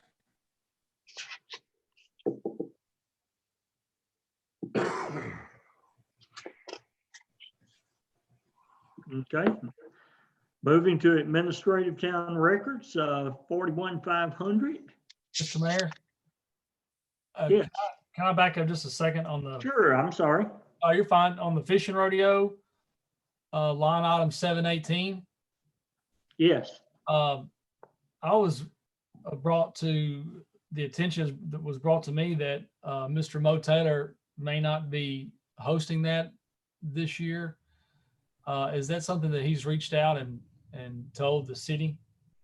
but once again, what we had in the budget for this year was what was voted on last June. And if he doesn't have it or doesn't utilize it, then it remains in the general fund budget and goes back to our fund. So this would be for anything that he has in the coming year. He has said something possibly about maybe hosting one in September. So I don't know if he'll try to host one in September and then again in next June. I think the actual free fishing day is in June each year. So, and that has pretty much been, I think it's been canceled statewide this year because of what's happening. Okay, thank you. Doug, what you're referring to is, I think, last year at the actual fiction rodeo, Mo Taylor was saying that he was going to quit doing it, period. Wasn't that what he was talking to us about that day? Yes. Is that what you were referring to, that he was going to give it up? Yes. Okay, so I didn't know if anybody else was in place to do it, or Jerry, have you heard any more from him or anything? No, I think he's had some rest and he's probably going to pick it back up again. Okay, good. After an event like that, you're tired, and he's done it several years. And you know, sometimes you want to lay it down and go home. But I have spoken with him, and but honestly, the entire event is put on by donations. And with so many people hurting and businesses hurting this year, I don't know that he's going to pursue it for this year.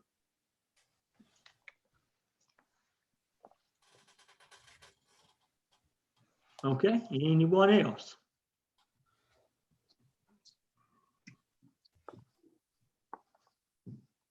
Okay, anything in the administrative town records budget that we want to discuss there?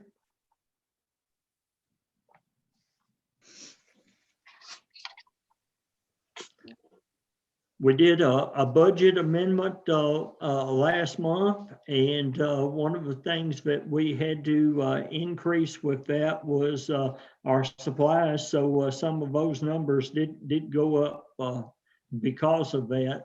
And there was additional resources in town hall this past year. So we'll discuss that more when we get into talking about salaries, because if you're going to utilize Amanda and put her in City Hall, then some of her salary should be added into City Hall also. So we'll be looking at that. Now, Debbie's salary comes completely out of water and sewer. So she is the water department employee. I don't think any of her salary comes from this line. Yes, it does too, Mayor. Oh, I does- think 25% of her salary comes from general fund, 75% comes out of water. There is a portion of Debbie's. Okay. It is in this Just because of current year court. it does. Yeah, Okay. but you can change that if we need to next year for this budget coming up. But this year, 25% does come out, Okay. and her benefits comes out of general fund. But 75% of her salary comes out of water and sewer. Okay. Or water, excuse me, not sewer, water.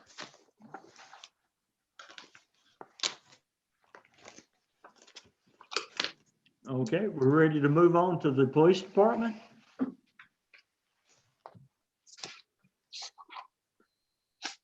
Okay, questions? Chief Ladd is here and he's raring to go.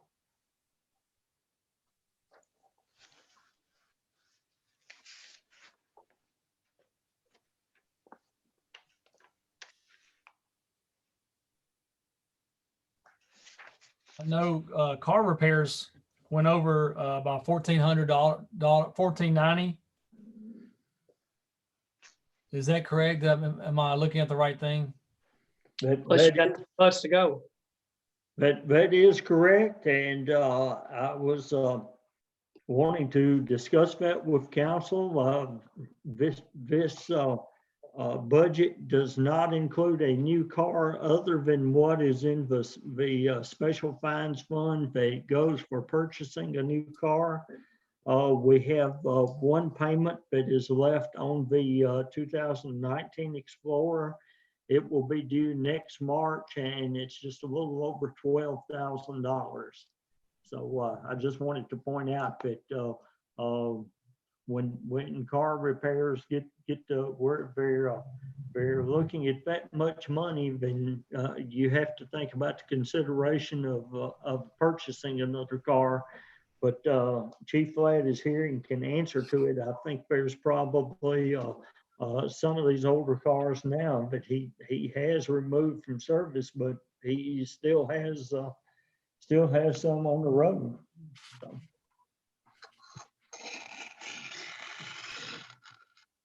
We have, getting in the car expense, the reason that these cars repair expenses is getting ridiculously high is based on what the mayor just said. I have 3 or 4 down there that's got about around 150,000 on them. And when you get into that, I've been finding out here last 2 or 3 years, it's $500 parts, $1,000 transmission repair versus where that's what's eating the car repairs up so much. Where a new car, those new Explorers, you're looking at maybe $1,500 a year on each Explorer. That's figuring like a couple of sets of tires and maybe a set of brakes and the service versus where we got 5 Explorers and here in the last 2 or 3 weeks, I've had to put 4 new tires on each one of them nearly. So you're looking at roughly $500, but still, you're looking at a year for $500 per each one of them in tires versus something go out on these older models. And like I said, it's $500, $600, $1,000. They're not into low spending. And I have to say we've come a long way. I've been here right at 5 years. And when I first started here, vehicles from then to now is 100% turnaround, and things is getting better. And my hope is a couple more new vehicles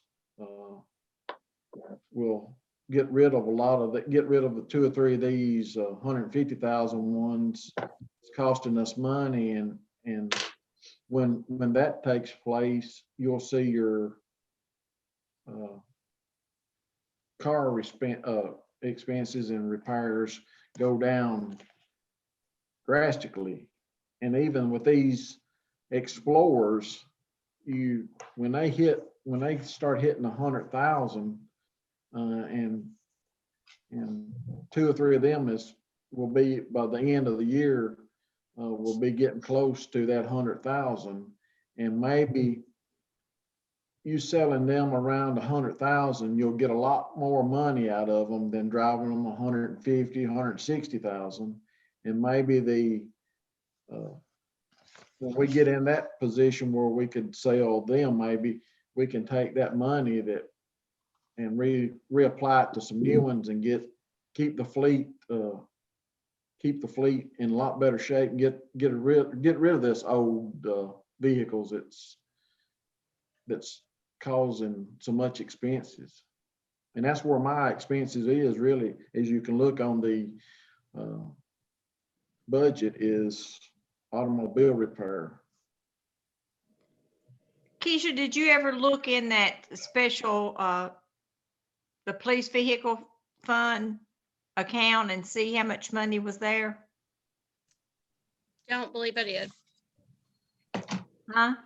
No, ma'am, I did not. Do you have it there handy that you could I can look for? it. Yeah. What we discussed was, and Jerry, correct me if I'm wrong here, if he's got enough money in that fund after this year's goes over, because whatever we take in under that special funds goes into a separate account for him to use for vehicles.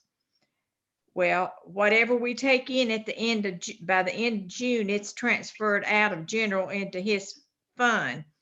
If we've got some already in there, we could take what we transfer and what's already in there and maybe possibly either pay for another vehicle or at least make a down payment on it out of that fund. That is correct. For some reason or other, I was thinking that there was about $13,000 in that fund the last time I checked, but that's been a few months ago. So, you know, when we transfer what we have this year over to it, then that would be a good down payment for one. Well, it may possibly pay for one. Depends on what's in there right now. Because through March, we've taken in $8,000 in that revenue line item.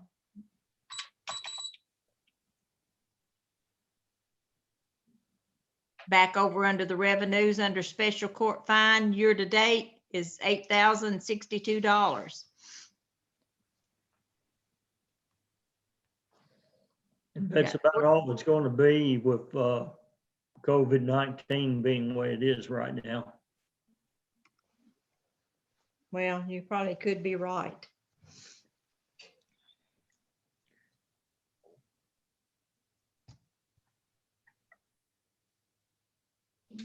I'd like to say that some folks are going ahead and sending in their fines, but I don't believe that too many are.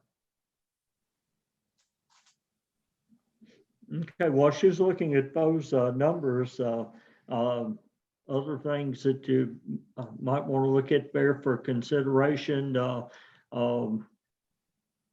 there's 4,500 that's left in there for radios under 216. I'm not sure how many, if the chief needs extra radios there or not. I've just put in for a couple of those are about $1,500 a piece. So if we don't need those, then that could be adjusted out. How many do you need, Chief? Or as far as new radios go, does all your officers have one? With the vehicles that we have now, Mayor, is all equipped with one. And the Okay. mobiles is about 2,000 and the portables is about 1,200 a piece.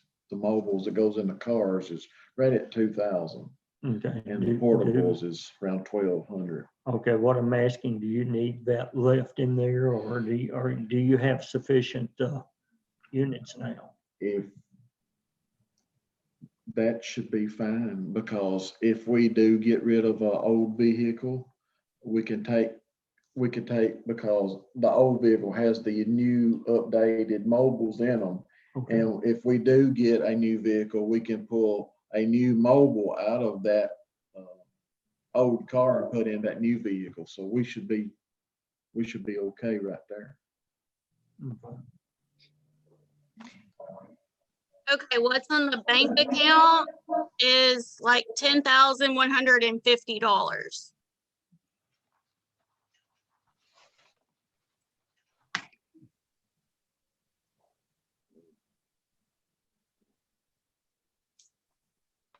Well, 18, if we just counted the 8,000 we've taken in year to date through March, that would put us up to 18,000.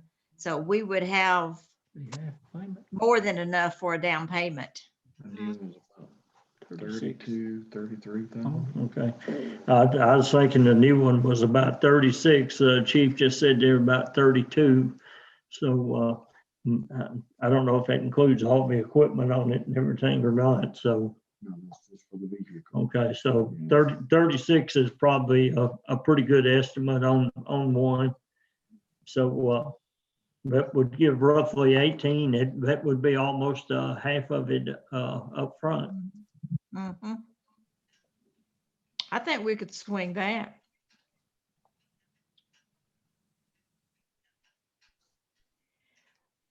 Well, Okay. Jerry, on the radio expect the 216. Do we need to take that back to 2,000 or leave the 4,500 in there?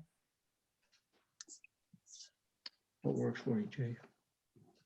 I would leave that in there just in case of emergency come up where we had to pull one out and put another one in till we can get it Okay. repaired. So I would leave that line item on where it is if possible. Okay. Are you able to hear him? Yeah, yes, yeah. Okay, going right down underneath it, under 245 telephone. Does he know what all those telephones are used for down there? There's been a lot this year that was security issues and telephone interface and problems and all. That is basically, that number is put in from what we have spent this year. So I know there was a lot of items that North Central came in that there had been officers that had worked on equipment in there and they had gotten into areas they weren't supposed to be. And North Central had to come in and redo those again. So a lot of that expense may be it, but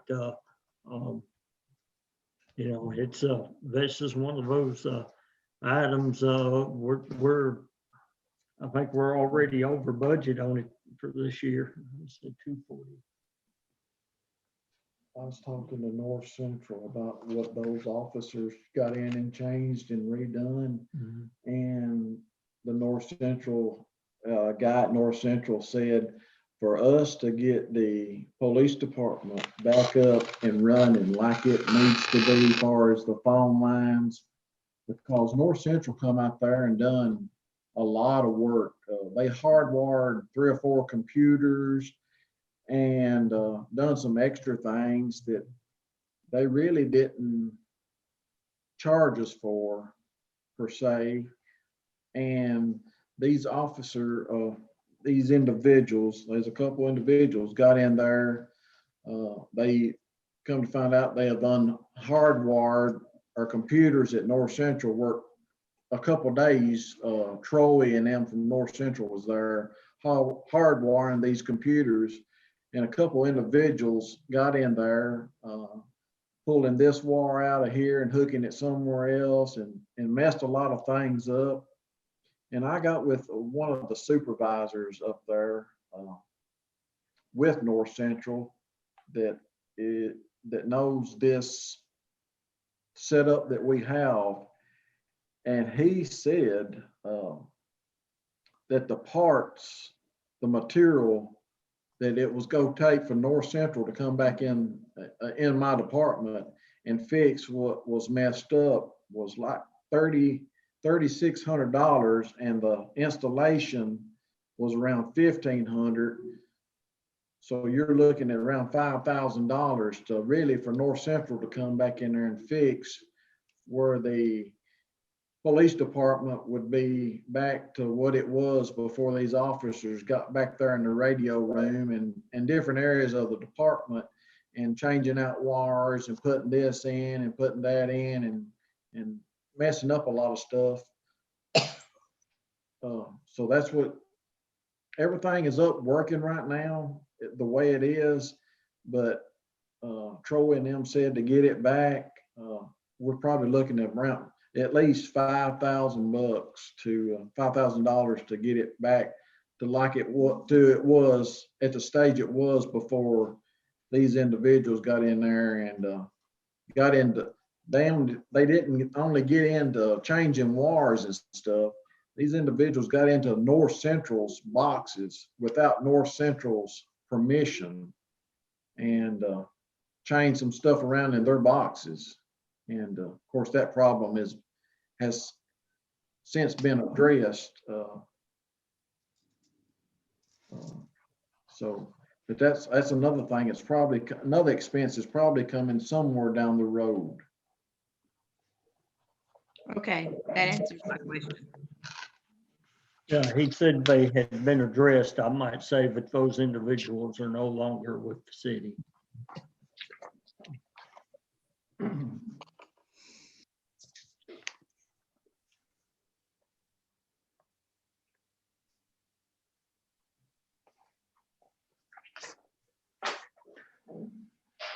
So on 245 there, do we need to actually add additional in for that? To help cover something, because I didn't have a quote on these expenses.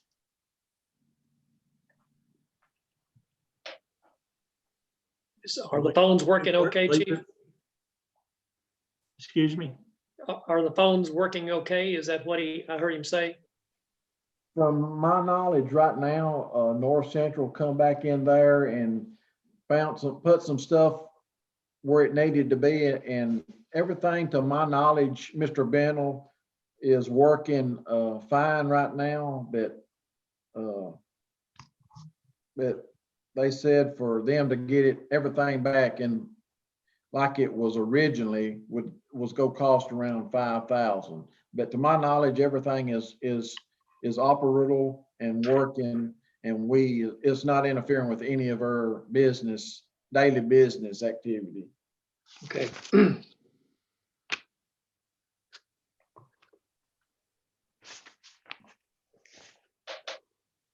I think we just need to just take a chance and leave it as it is without increasing it. Leave the full 11,000 in there. That's my thought. I agree.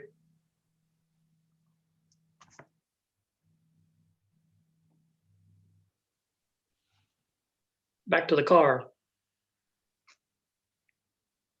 We talked about a car quite a bit. We never did really make any statement of what we was going to do about putting the car on the budget. No, we wouldn't put it in the budget. It would all come out of the other account that's been set aside from special funds. Okay, so No. we transfer that over. Okay, Yeah. You transfer that over at the end of the year, okay. end of the fiscal year. Before the end of the fiscal year. Yeah, the only other thing you could do at this point is put additional funding in to help maybe make up for the other half of that payment. We have about 50% of it. We could do the other half, and you could do like you did for Carl last year and pay cash for it. Where we gonna get the money from, though? Bingo. I hate to bust your bubble, but where's it gonna come from? We're still trying to come up with 20-some thousand. Yeah, put that on the wish list. Okay, continue on. But we are in agreement to go ahead and let him get one out of this other fund and pay half of it, right? And hope the economy will come back up where we can pay in the coming years some more on it. Well, I would say we'll see how this budget goes. because when we submit it to the comptroller's office, the comptroller's office would have to okay us doing the loan or the lease for the other half of that car. So, but that's a good observation and a good theory to be working on for sure. But it wouldn't come out of this budget year that we're working on now. It'd be the next budget year. Correct. Correct. Yeah. And hopefully by then, things will get a little better. Get the car and work on it, and they know the payment to July.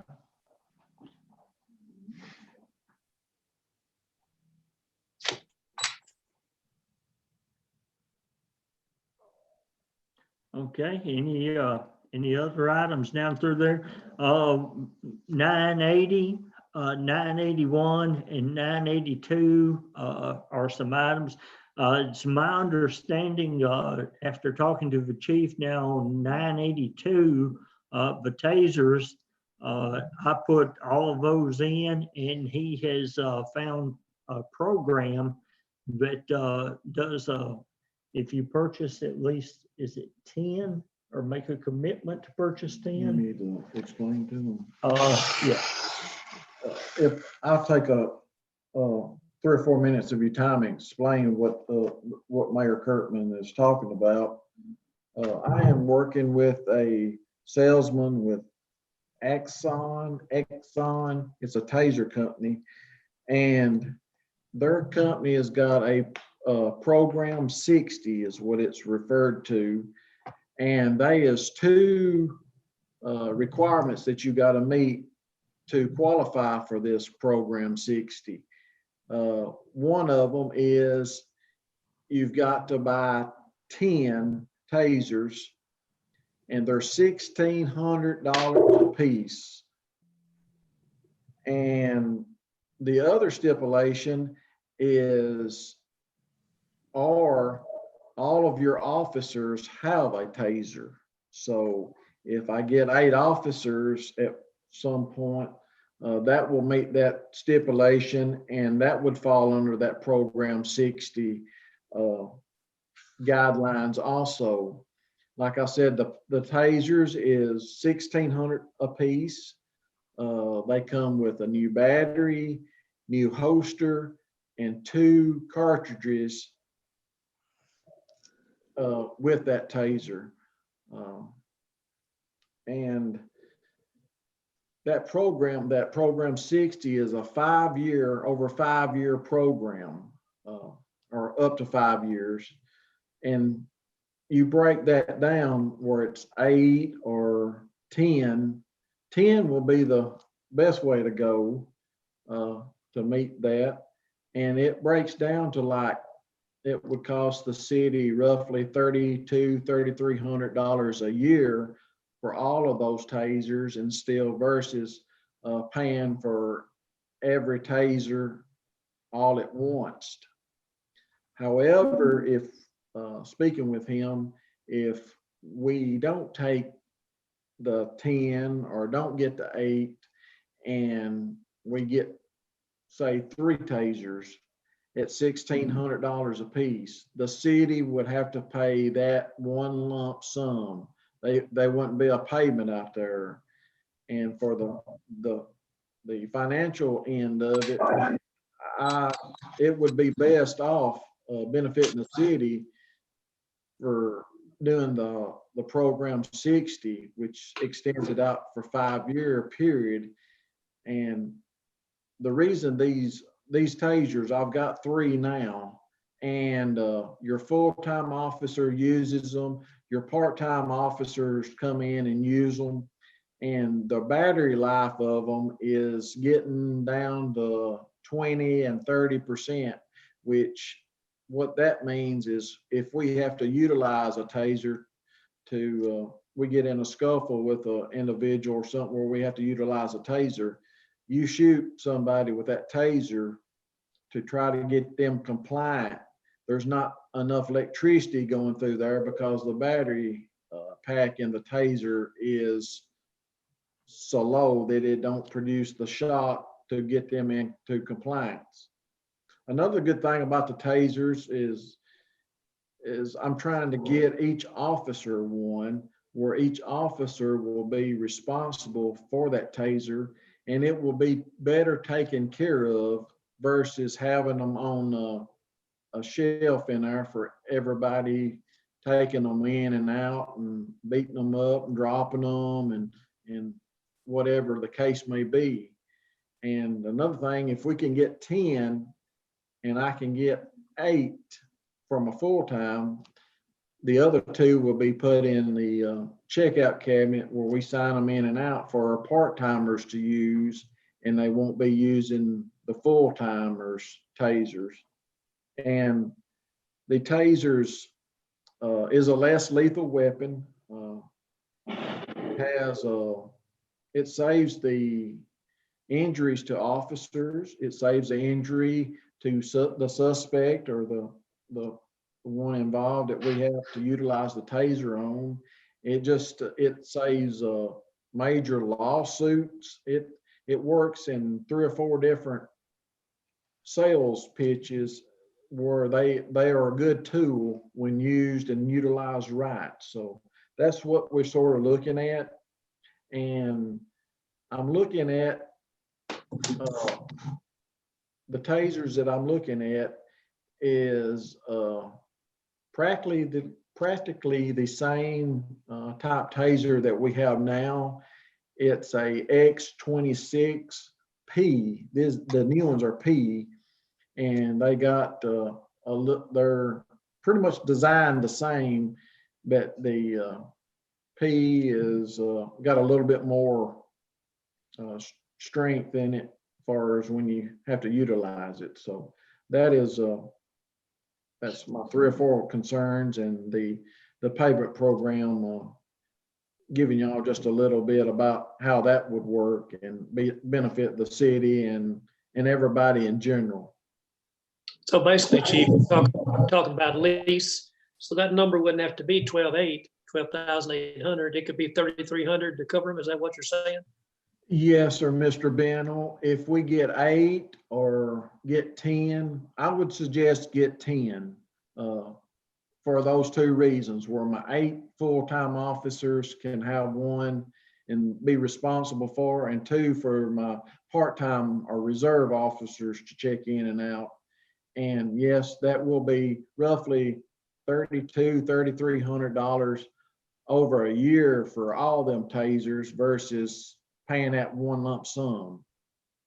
We might utilize the money that we save by that to utilize it in another line item that may be needed later on in a budget year that we can benefit from.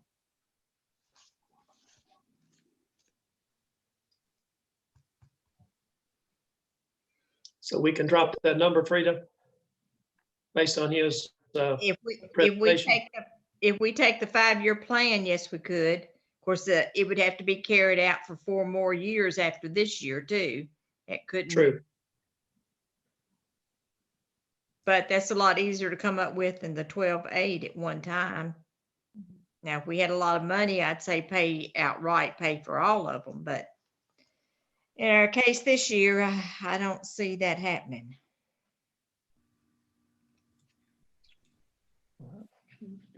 So since he can't give us an exact, he's saying 32 to 3,300. Should we say 3,500 to be safe? We know it's there. We have enough. Still save I us agree. some. How much did you say? You was kind of muffled there. 35? Yeah, 3,500. Okay, I'm okay. I have, he has sent me some, just to let y'all know that he has sent me an email with a somewhat of a contract already written up and showing the program over a 5-year. And he's pretty much stuck to that $3,200. It's for, he's fixed the paperwork for me and emailed it to me. So I would say that $3,240 or $50, whatever it may be, will be a pretty solid. I don't foresee it fluctuating no $200 or $300 per taser. I feel that is based on everything I got, that $3,200 is gonna be pretty much set in stone based on the paperwork that I've seen that he sent me. Well, if you sign If he's- for those numbers, then that's what we'll stick with. Then we can lower that back to 3,300 then. If yeah. it's 3,250 or 3,240, I thought I brought those papers with me, Miss Carter, but I didn't bring those with me. But I would say 30, if it's getting that close and he's really wanting to work with us, we can make it, Okay. make it work at that number. okay. There a minimum number that we need to buy the first year to get it activated? There's two stipulations. You gotta buy 10 to get that 5-year, at program 65-year process, or each one of your officers has got to have one. So if I get 8 full-time, that would be 8. So that will still meet that 5-year agreement that he is seeking, or they're requiring rather. You'd get the full 10, all of them, Jerry, at the first time go around, but the payment would go over 5 years. Right. When he shipped them and we got our agreement and stuff, he would ship out all the tasers, and each taser requires a program for you to download and stuff. And that is about a $200 program or something, but that is will be included in that price that he shot us. Okay, so we're dropping that to 3,300? Yes. Okay.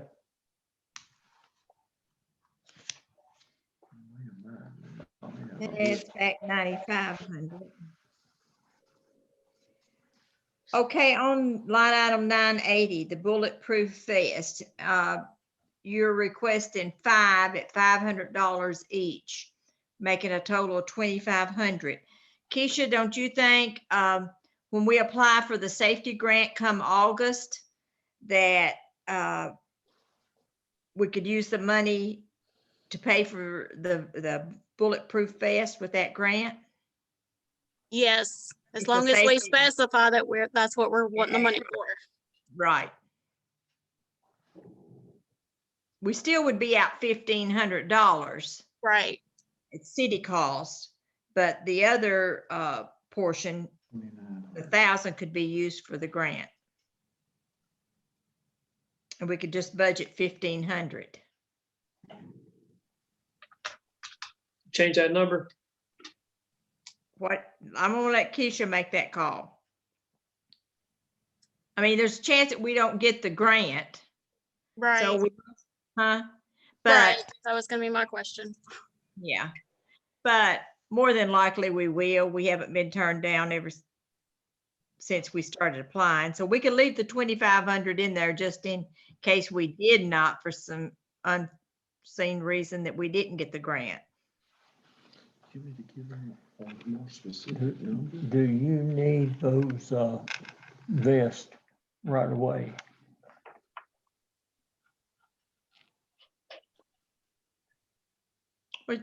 Ye- What I'm asking is if he needs the vest right away, because I don't know what the timeline is on getting that grant. It's my understanding that the vest have a date on them, and that date, it's like an expiration date.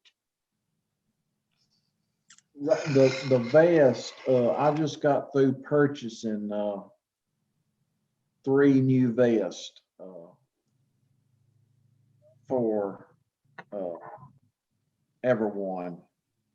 Right now, I've got, I don't know exactly, but probably got 6 to 8 months, unless I hire another individual before I need one. Reason I put 5 in there is we've got my vest particular. And I know of 2 more vests that we purchased when I come here. They're approaching that 5-year time that they allow for a vest before you have to get rid of it. And I know 3 of them 5 is going to be replacing the soon to be out of date vest. And I know a couple of officers have got their own personal vest with them right now, and they've been wearing since they've been employed. So I would like the other 2 vests, for the ones that's using their own vest, to put their vest back up and use a new one from our department, a department issued vest. But sometime I probably got, unless I hire another officer, and then as soon as I hire them and stuff, when I order one, it takes about 4 to 5 weeks to come in. So it's not too long of a turnaround to get one. But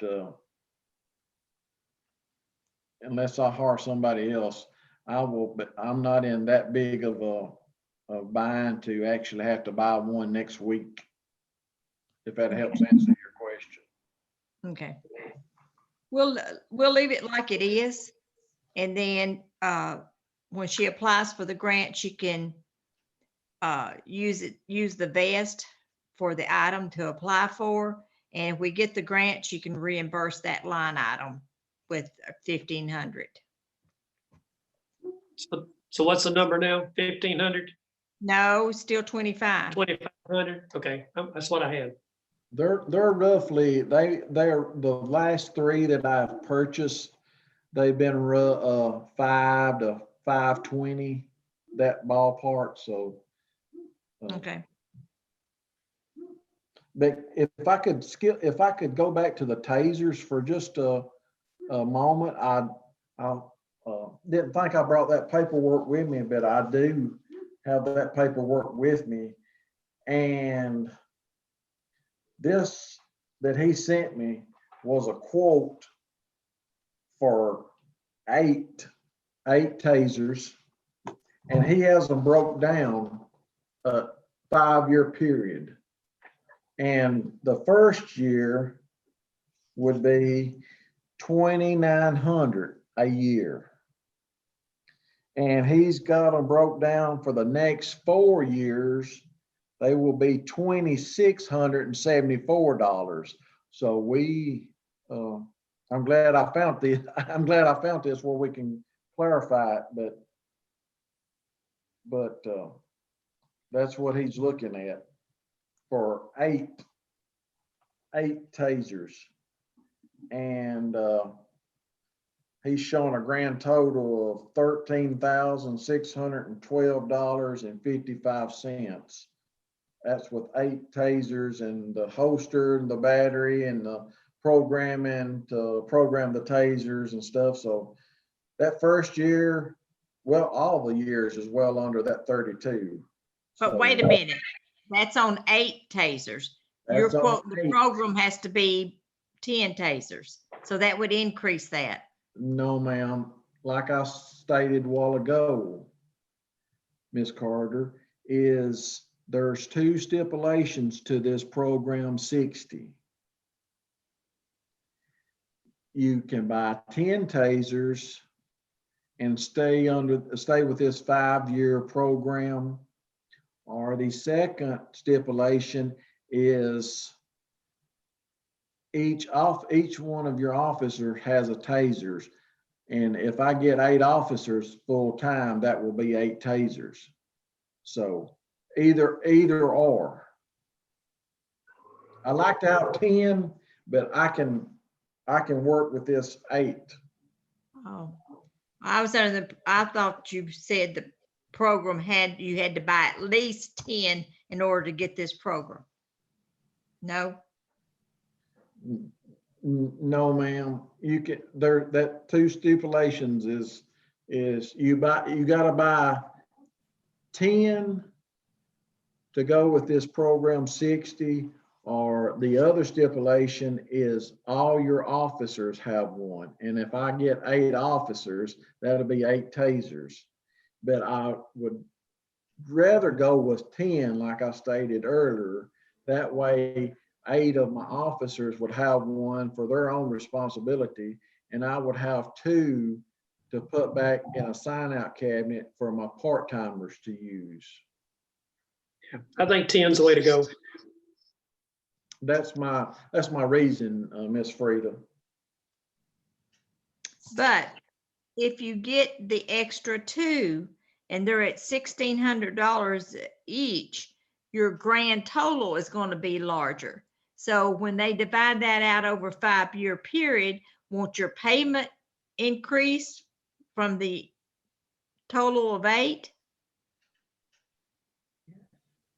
Yes, but we would still be under that 3,000 apiece. You spread it out over 4 years, because you're looking at $3,200 more dollars for 2 more tasers. But you're looking at over that 5 years, you're still with 8 is roughly, the first year with 8 is $2,914, and the other 4 years with 8 is $2,674. So you spread that out, $3,200 over 5 years, you're still gonna be probably around, you're still gonna be 3,000 or less. You see what I'm saying, Ms. Carter? Yes.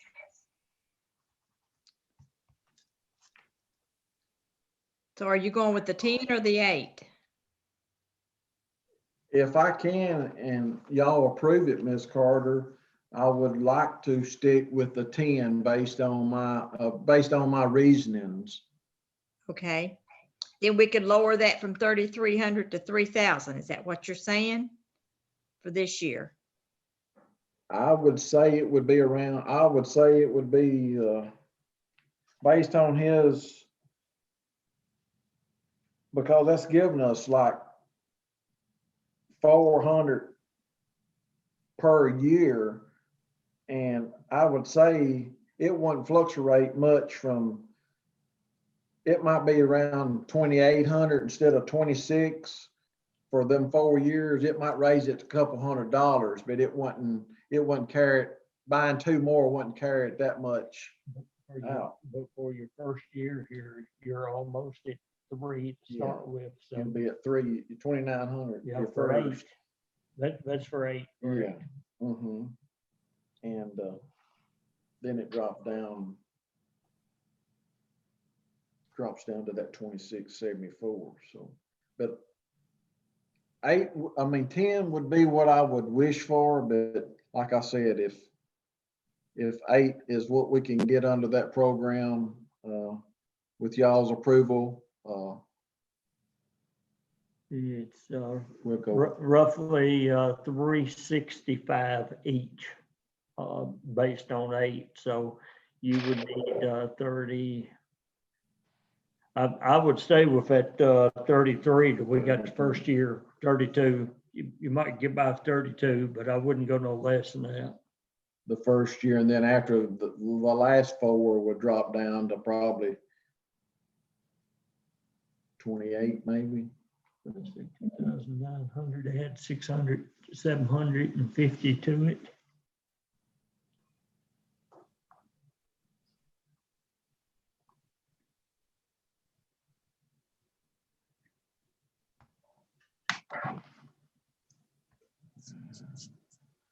Yeah, and if you go with 10, I don't think that's not gonna cover it. You're gonna need about 30. Let's see.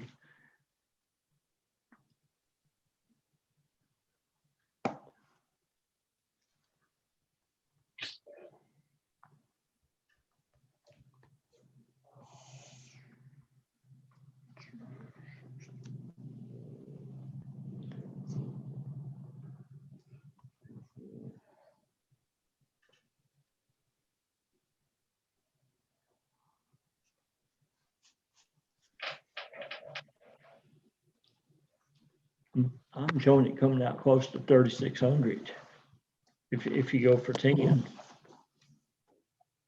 Am I wrong on that? Okay, Chief. we're looking at eight tasers at being roughly, might as well say, $3,000. So, if you got 10 tasers at 8 tasers, $3,000 divided by the 8.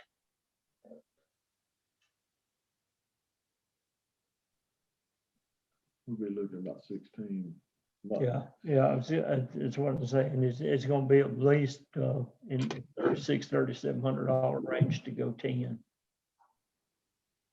Hey, Chief, you think you could just call him tomorrow and get us a number? Because we're not doing a final budget tonight. So if you give us a new number, Correct. we can plug in the new number for 10.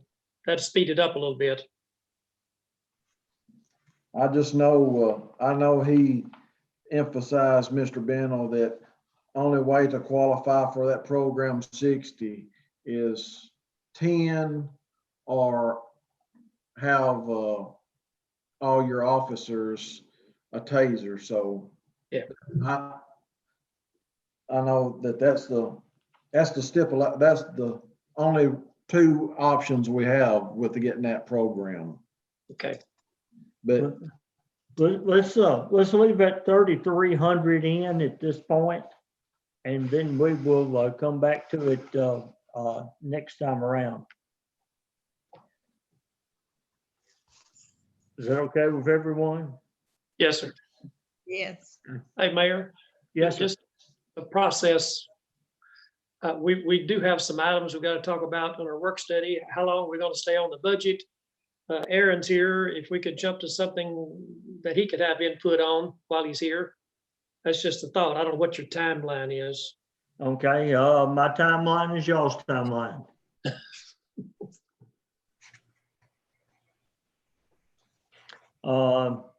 We've been at this almost 3 hours now, so normally we would take a break, but I don't know with Zoom meetings, are you allowed to take a break? So if you take a break, they may take you off the air. I don't know. Oh, no. So Aaron, go ahead and we'll let the chief discuss anything that he has. I know that by far our budget is the most important. Just to gazing over the agenda here, Aaron may have a couple of things that he needs to discuss with the council. So go ahead. Well, could we finish up with the chief first before we get out of the police department and then let Aaron go? Okay, do you have some more things there? Because tasers was 982, the last thing on his.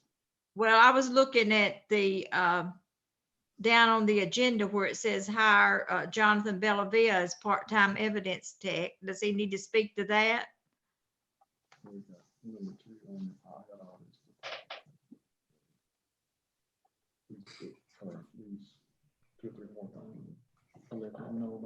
Okay, he has some more items that he wants to discuss with you, so I'll turn it back over to him. This won't take too long, Councilman. The second one on my monthly report that I emailed y'all is my recommendation to hire Jonathan Bellavia back as a part-time officer with the department. I know Officer Bellavia has had some trying times when he was here before with us and had some unfortunate things come about that he did leave us on good terms, to my knowledge. When he left and resigned, he did leave, far as I know, good terms with the council and also good terms with me. I have spoken with Mr. Bellavia, and we've had some pretty serious talks the last couple months about his former incident here while he was employed. I can tell you during our conversations and stuff that he is he's seeking and has seeked and still involved in 2 or 3 types of counseling to help better prepare himself and get through this that occurred a few months back with his incident.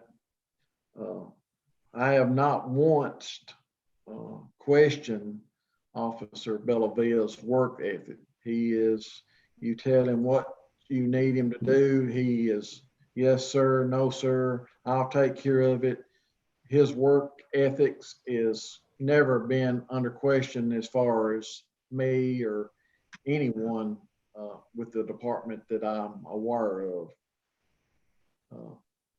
Matter of fact, Officer Bellavia is a very knowledgeable gentleman in what he does with his work or in his work. While he was there, he was the evidence technician, done an excellent job there. He was a sergeant over patrol, and he'd done a lot of stuff with the governor's highway safety programs, his grants and meetings and stuff he attended, and performed his duties well in that way there, that different positions that he was placed in. It got to a point that my last evidence technician left the employment of the department, and it is that evidence room is a very, very important room, not only by police department and the heads of the police department, but TBI's rules and TBI's regulations. And there's somebody, that room right there has got to be heavily guarded, and paperwork and stuff has got to be in order. And for instance, if some of that, if the TBI was to come up one day and say, Chief Flatt, open this room, I just want to look in it. And they've been some things in there that's supposed to be there on the items on the computer that he keeps up with everything. And they was to say, go find me this item. He could go, he knows where this item is based on his previous experience. And if that item ain't there, then the TBI is going to say, Chief Flatt, won't you come and go with me? And we're going to go have a little talk, and I'm going to have to explain why that item ain't in that room. And that he does an excellent job with that. And like I said, as we all know, I'm shorthanded as patrol officers, and but I believe in a second chance. And if somebody is trying to get help and better themselves for the situation that came at their hand, I'm supportive of that person. But I think Officer Bellavia needs to be given another chance. Brought him back, and he's been doing the evidence room. He's worked probably 2 or 3 days trying to get that in order, make sure that everything is in order from where he left out of back in the fall before when he left the department. And my hope is to get him back, hopefully on the road as a patrol officer, and get back out doing a job that he loves to do. However, I've spoken to Mr. Bellavia and described to him, and he knows how important, if he is given blessed to given a second chance to come to work for the city again. He needs to take that to heart and come in and do his job and save his things that he can do on his off days to his days off and conduct himself in that way. I feel that I'm willing to give Jonathan a second chance, and I just told him that if he, however, violates the department's policy or does anything to disrespect the badge or anything, this is his last chance. This is his comeback and prove himself and show himself to the citizens, show himself to the councilman, and show him how he's improved. But I just hope that y'all consider bringing him back right now as a part-time officer, to utilize him in those different avenues that we have set forth for him.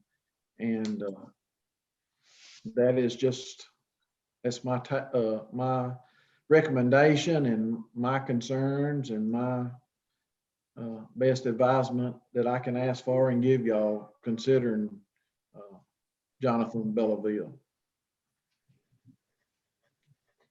If y'all have any questions or concerns or whatever, I'll be welcome to try to answer them the best way I can answer them.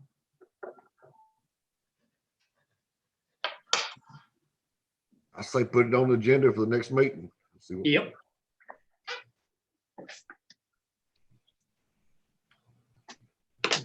And Miss Frida, these next couple things is gonna be things that you and I've been discussing and working on.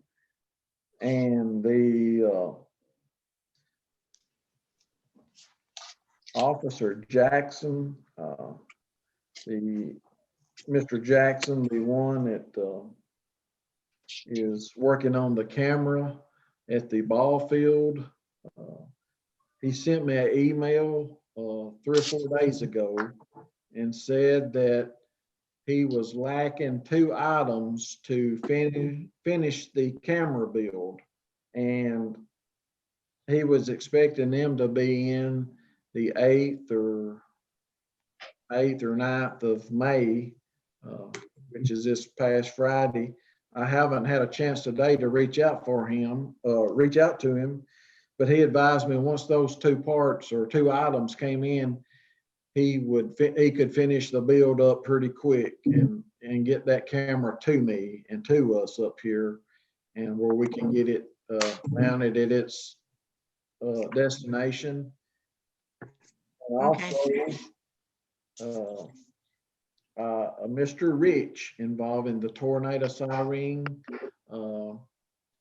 He showed up at the office this past Thursday.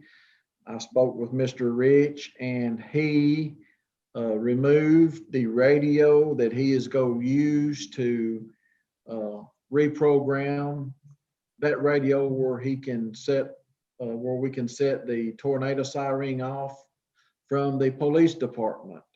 And he took that radio with him, and we're hoping maybe sometime next week he will bring that back, and where we can go and have everything. He's going to take the radio and test it and program it and give it some trial runs and bring it back. And hopefully by the end of the month, we can have our tornado siren up and operable like we've been hoping for. So Good.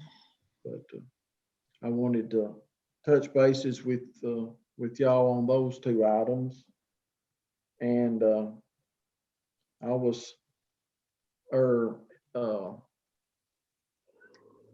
weaponry room has been very, very unsecure for years, where we keep our weapons locked up and our ammunition and stuff locked up. And I was blessed to be able to purchase 2 Winchester safes. One of them is already being installed and the other one is in. I'm hoping to go maybe tomorrow or next day and pick that up and have the second one in place. That is a very important thing to be able to get some new gun safes because it will better secure our weapons and our ammunition at the police department where they'll be more secured. But those are 2 of the 3 things that I wanted to finish up with me and involving me in my monthly report. So do you have any questions about For the that? gun safe, the expense for the gun safes coming out of this current budget, right? Yes, ma'am. From my understanding, it was taken out of the equipment budget. And Okay. I got a real good deal on those. Those was listed for $500 a piece. And I was able to get them for $350 a piece. Okay, you're good there.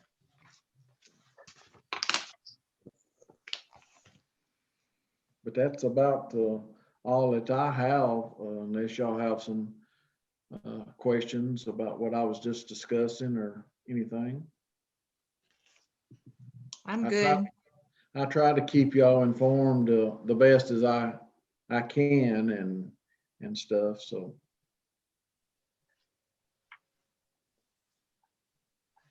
Okay. Thank you, council members. Thanks. Okay, Aaron, go ahead with what you have now. I don't have an agenda with me. I'm not sure what is on there that I need to speak on. Okay, Sorry. well, I think you sent out your report and it's probably covers everything pretty well. I know we had some discussion about with the grant that the county got to extend the water lines. And I spoke with Ms. Freda about that.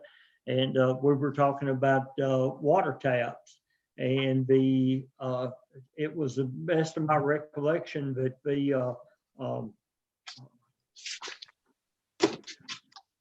we just voted to let them hook on to our water and we didn't address taps and things with them.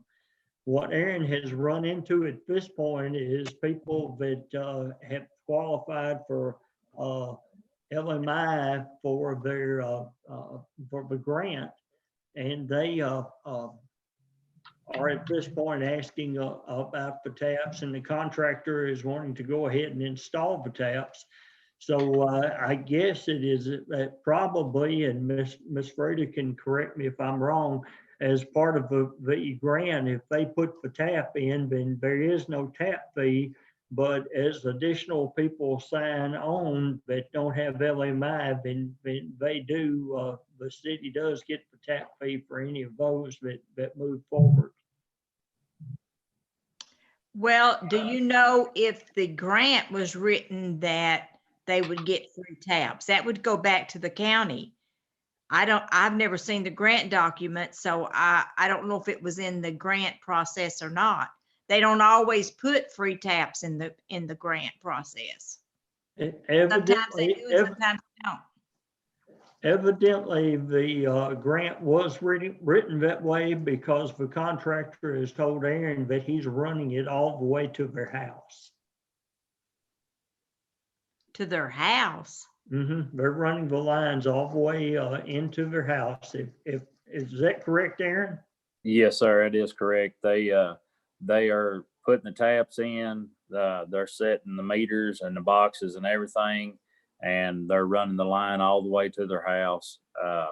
And then they're able to hook up to it at that time.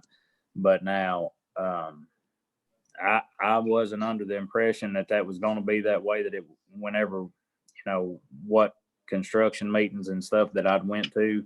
But now, that I was talking to the contractor the other day, as we were out there at the job, he was talking about the ones on Harrison Lane, and that he was running, the lines to the house. And, that's when we got to talking about, and he explained that it was LMI. I've never heard of a grant where the contractor runs it all the way to their house at all. The way that I'm understanding is it was part of the, like, if they were approved for the LMI, then that's, he would run it to the house then. Huh. I don't know that he hooks it up, but he runs it to the house. Oh, he better go back and revisit that. That's just not even heard of. Now, the free taps, yeah, that's happened in a lot of cases.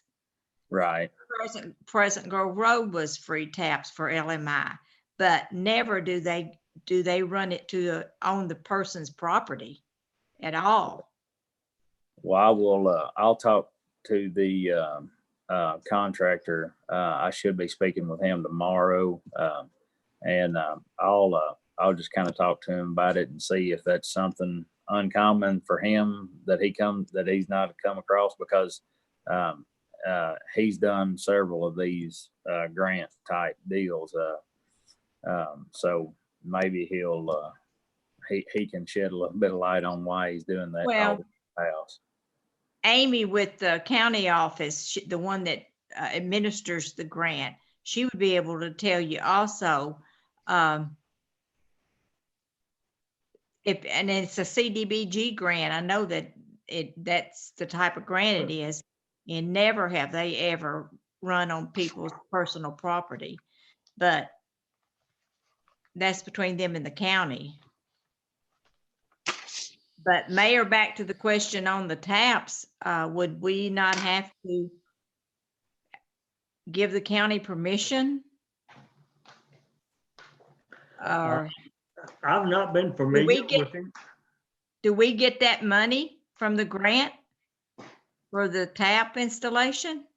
Or I guess the contractor gets the money for the time and materials, and there's probably no other monies involved in it. So that would be a question to ask the county mayor's office that obtained the grant. because this same grant applies for Rabe Coates Road, is that correct? Yes, ma'am. It is All the right. road coach. Well, some of project. those houses could be a mile off of the road. Yeah. So he might need to really check into that. Okay. But we wouldn't have the expense of installing the tap. So I guess that's the way the grant would be. We wouldn't get the fee. Of course, we wouldn't have to install it either, but we would just get the hookup fee, right? When they Right. hooked up to the city water. Okay. And it's my understanding he's installing the meters as well, because they asked me the specs on the meters that we use, and that's the type of meters that they were supposed to be ordering to install up there. So the city won't be out any material or labor. It'll just be whatever the connection fee is to have it turned. Okay, I'm good. Okay, another thing that I had put on there, Mr. Randy Pettigo contacted me about a water bill that he had received, and I discussed it with Debbie, and I have talked to Aaron about it, and also to Shane. Mr. Pettigo moved several months ago, and the city turned off his water and put a lock on his meter. Well, all of a sudden last month, I think it was Aaron, was it 12,000 gallons that went through his meter or something like that that was used. I And believe that's correct. this month he got another bill. So he was kind of concerned about it because obviously no one lives there. He had his water turned off and he was afraid he was responsible for the bill. Now, the reason that I bring this up is I know the guys read every meter every time, and what I'm concerned with is if we have this happening a lot where people are going in and taking locks off of our meters, and Shane actually told me about an incident where they found that the meter had been straight lined around and bypassed. So basically the reason I'm bringing it up, I think that, and I think the council will agree with me, as we find more of that, we need to find some way to slap the hands of people that are taking the locks off of meters. Now, like with this incident, there's nobody that lives there, no need for water to be there. The house is for sale, and it's actually gone up for sale with no inspection. So there was no reason whatsoever for them to even need water. So someone had to have gone in and cut the lock off of it.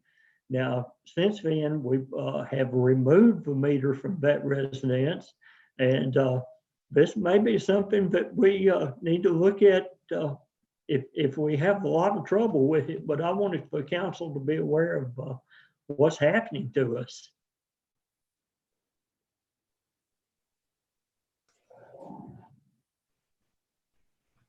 And this is not the only instance of things like this that's happened that he's speaking of.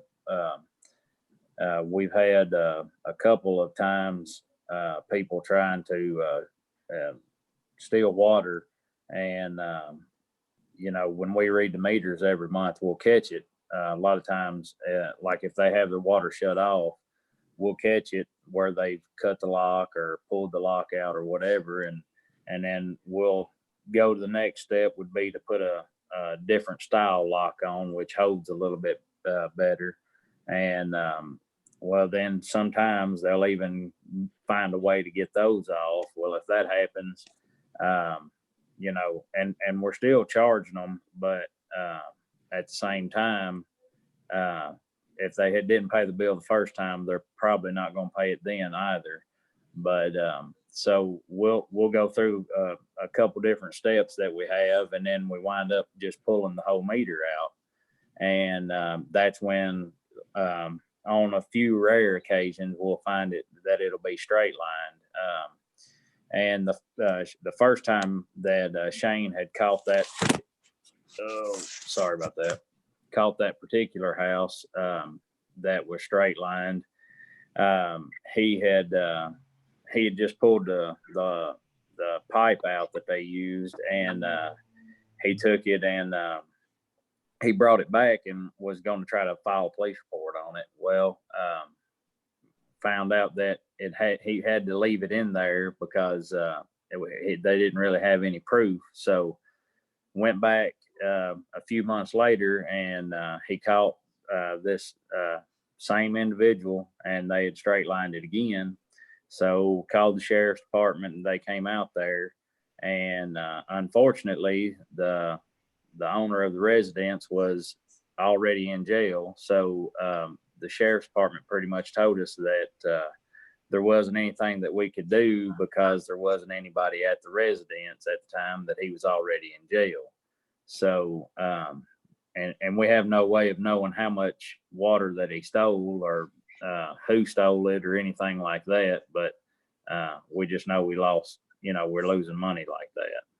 And we don't really need to try to figure out some way that we could maybe, I don't know, press charges against them or something. Maybe Chief Flack could help out with something like that, because that's out of my expertise when it comes to hitting people, and being able to press charges on them.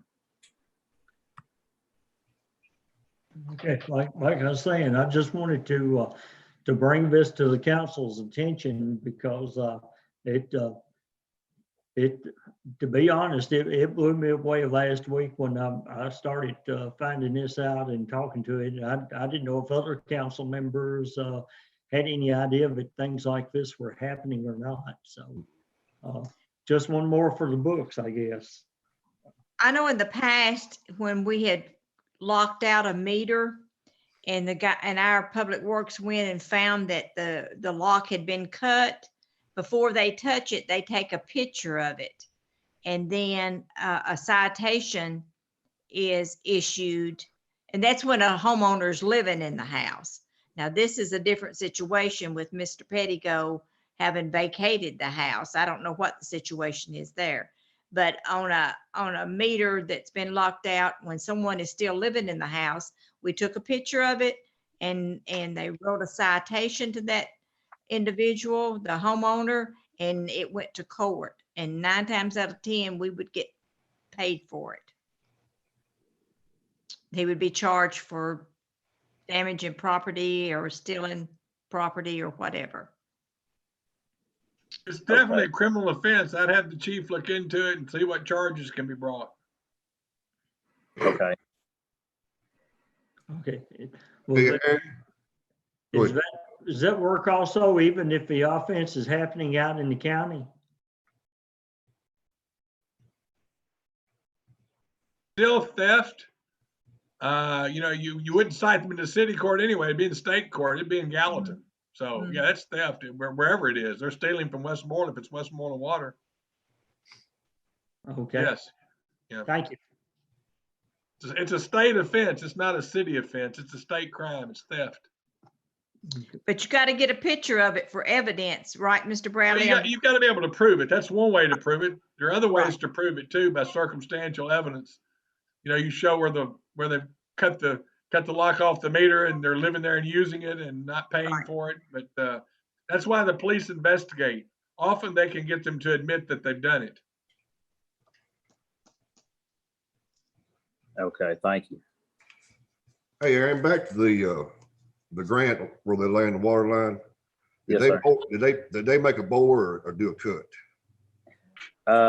They made a bore out there at Harrison Lane. They instead of cutting the road, they went ahead and did a bore. After he got the line exposed and got down there and actually looked at it anyways, prior to making a cut, he said that it wasn't going to work out the way that he had planned on if he would have done a cut anyway. So I told him to just go ahead and do the bore. Good, thank you.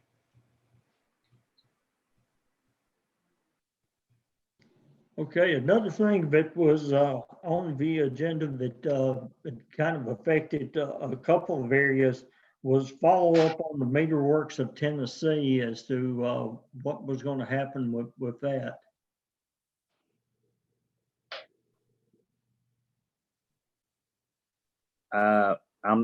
Can you repeat that, Jerry? I'm sorry, I didn't understand. At one of our last meetings, we talked about Meter Works of Tennessee, us changing our policies to see about what we could do there. And I just wanted the council to know that hasn't dropped off of the books. Just because we've been doing the Zoom meetings, we haven't had the opportunity to discuss it as much. Oh, I got you. Yeah. I could really use a lot of his equipment and things like that. We've hired him for several jobs in the past, and there's like the nursing home up there. I could really use his help getting that meter and stuff changed up there, because that was already in the works prior to him ever even being a police officer up here. Was we were going to try to get him to come out and change the meter up there at the nursing home, because he's got some special jacks and things that he can use to keep the pipes up separated while we change the meter, because we've gotten into that issue before.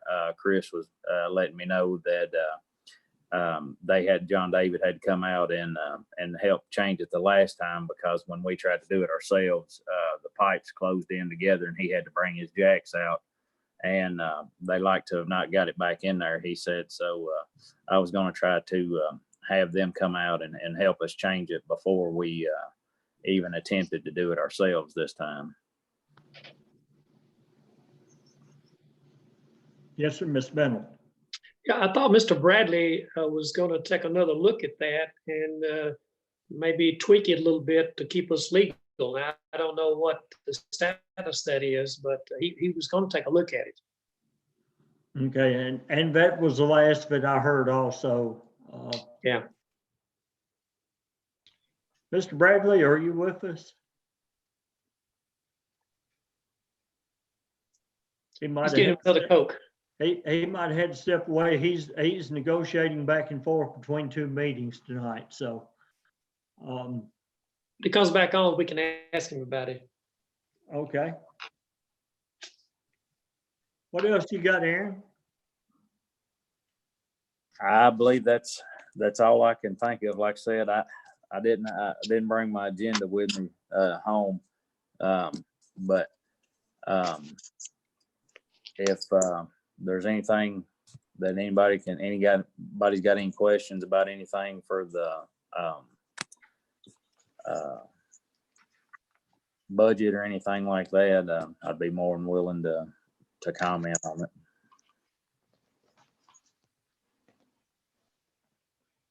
Well, we'll need your input when we get to the departments that affect you, which is all of the water and sewer and public works Yes, and ma'am. sanitation. And streets.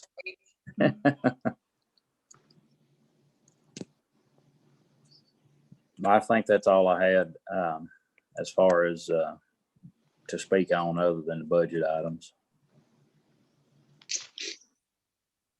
Okay, just to go ahead and knock out a couple more of those while we're at it. I have not heard anything from the county attorney about our codes and permits contract with our building inspections. So that will remain an active issue.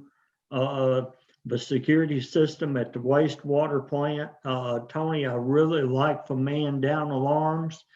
I think that would probably better meet our needs, not only for the treatment plant, but for our own call individuals out at night too. So I'm looking forward to those being put in our budget when we get down to those budget items. I see Mr. Bradley is back with us. John, while you were away for a second, we were discussing the meter works of Tennessee. Following up on that, it was said that you were going to be looking at the ordinance or the code on that to see about what we could do by getting this gentleman back active and working for the city and still be an employee of the city. Oh, you'd have to change your municipal code because the code doesn't allow it now. And Mr. Bennell has given me a proposed amendment that I suppose if the council wants it can be presented 2 weeks from tonight for first reading, which would sort of, you might want to explain it, Mr. Bennell, what your ordinance would do. I hadn't thought about that in several days, so I don't have it in front of me. I'm not even sure where I got it. Well, you got it somewhere, I think, from University of Tennessee, some maybe MTAS website. But basically, it says that you can have an indirect interest in the contract and be a city employee as long as it's disclosed to the board and the board approves it. So if MTAS says that will work, we can do that on first reading in 2 weeks if that's what you'd like me to do, Mr. Bennell. Well, I think Aaron would like that, and I think all of us would. It's going to save us money. We just want to be legal. Right. Okay. Well, we can't do it until we change the ordinance, so we can pass first reading at our next meeting. Okay. Okay, Tony, do you have that ordinance? Is it in ordinance? I've got it. I've got it, Mayor. Oh, He okay, sent me some verbiage from another. I've got to put it in the Westmoreland ordinance, but I'll have it to you for the agenda. okay. So if we'll add that to the agenda then. Yeah, and you know, it may have 3 votes, it may not. I don't know. It's one of those things that I know everybody on the board could go either way on it because it's a judgment call, and I think there are good reasons to look at it. Okay, while we're discussing ordinances, Mr. Brown, do you, have y'all discussed anything else on the policies and procedures amendment that you were talking about making? I believe Mr. Bradley has got a chance to look at it. I think that we're still trying to make sure that it aligns with the city charter. Right. Mr. Bradley, do you want to speak to that? Yeah, I was going to talk to Mr. Brown next week sometime before our regular meeting. But, you know, we're going to tweak it a little bit. It's similar to what Portland does. And like the situation you're in tonight on this guy, you almost had to give him his pay while he was suspended because you've done it for 2 or 3 other ones here recently. So, but if we change this policy, maybe in the future, it won't be necessary to do that. Typically, I mean, you're always safer to pay until someone's terminated, you know, always, but there may be some reasons to do it another way. And that's what I'm going to talk to Mr. Brown about. Okay, so I guess I was Those are just 2 things that inquiring. should be on the next agenda. Okay, very good. And Keisha, if you will get in touch with me like a week from now, next Thursday, to just sort of touch base with me so I can talk to Mr. Brown and Mr. Bennell and make sure we've got those the way we want them. All right, we'll do. Thank you. Okay, that looks like that's all the items. You want to go back to the working on the budget some more tonight, or how do you want to proceed, council? What did we ever decide on the Randy Pettigo bill? Is he going to come before the council or? Well, actually, he doesn't live there, and he'd asked the city to cut his water off, and the city cut his water off. So he doesn't appropriately feel like he owes the bill. But how did it get back on? Your guess is as good as mine. So somebody cut the lock off, Aaron? Is that what you're saying? Yes, That's the lock was exactly what- removed and somebody had used water. Who did it? We don't know. Of course, he did have it shut off, and he went through the steps of having it shut off and everything correctly. So, somebody could have known that it was a vacant house, which, if you've driven by there, you knew it was vacant for a while now. And I mean, you never know, somebody could have just been stealing water out of a hose pipe or anything. I don't think we can hold Randy responsible for it. No. Okay. I believe it'd be hard because he went through the steps of having it shut off, my personal opinion anyways. I don't know what else a property owner could do other than that. Do we need to skip the first lock and just go to the good lock the first time around? I don't know how much money you're talking, but Well, it's just a different style lock. It's a little bit harder. It's still the same. It takes the same key. It's just a little bit harder to get off with pliers. The way we normally lock them, if you got a big heavy set of channel locks, you can just pull the lock right out and break it off. And some people take in, once after they do that, we'll put the bigger lock on it, and it makes it a little bit harder, and people take a screw and run in the lock or something like that. And now you can buy a key on for these locks on eBay. So I mean, it's not like it's something that's got to be special ordered anymore. So my recommendation would be that when we run into a situation like that where the house is going to be vacant and we know it, we just go ahead and pull the meter as a preventive measure step. Okay, that would be fine with me. I know it'd be extra work, but if this is something that is happening more than just a usual occurrence, Right. we need to be proactive in it. Yes, sir.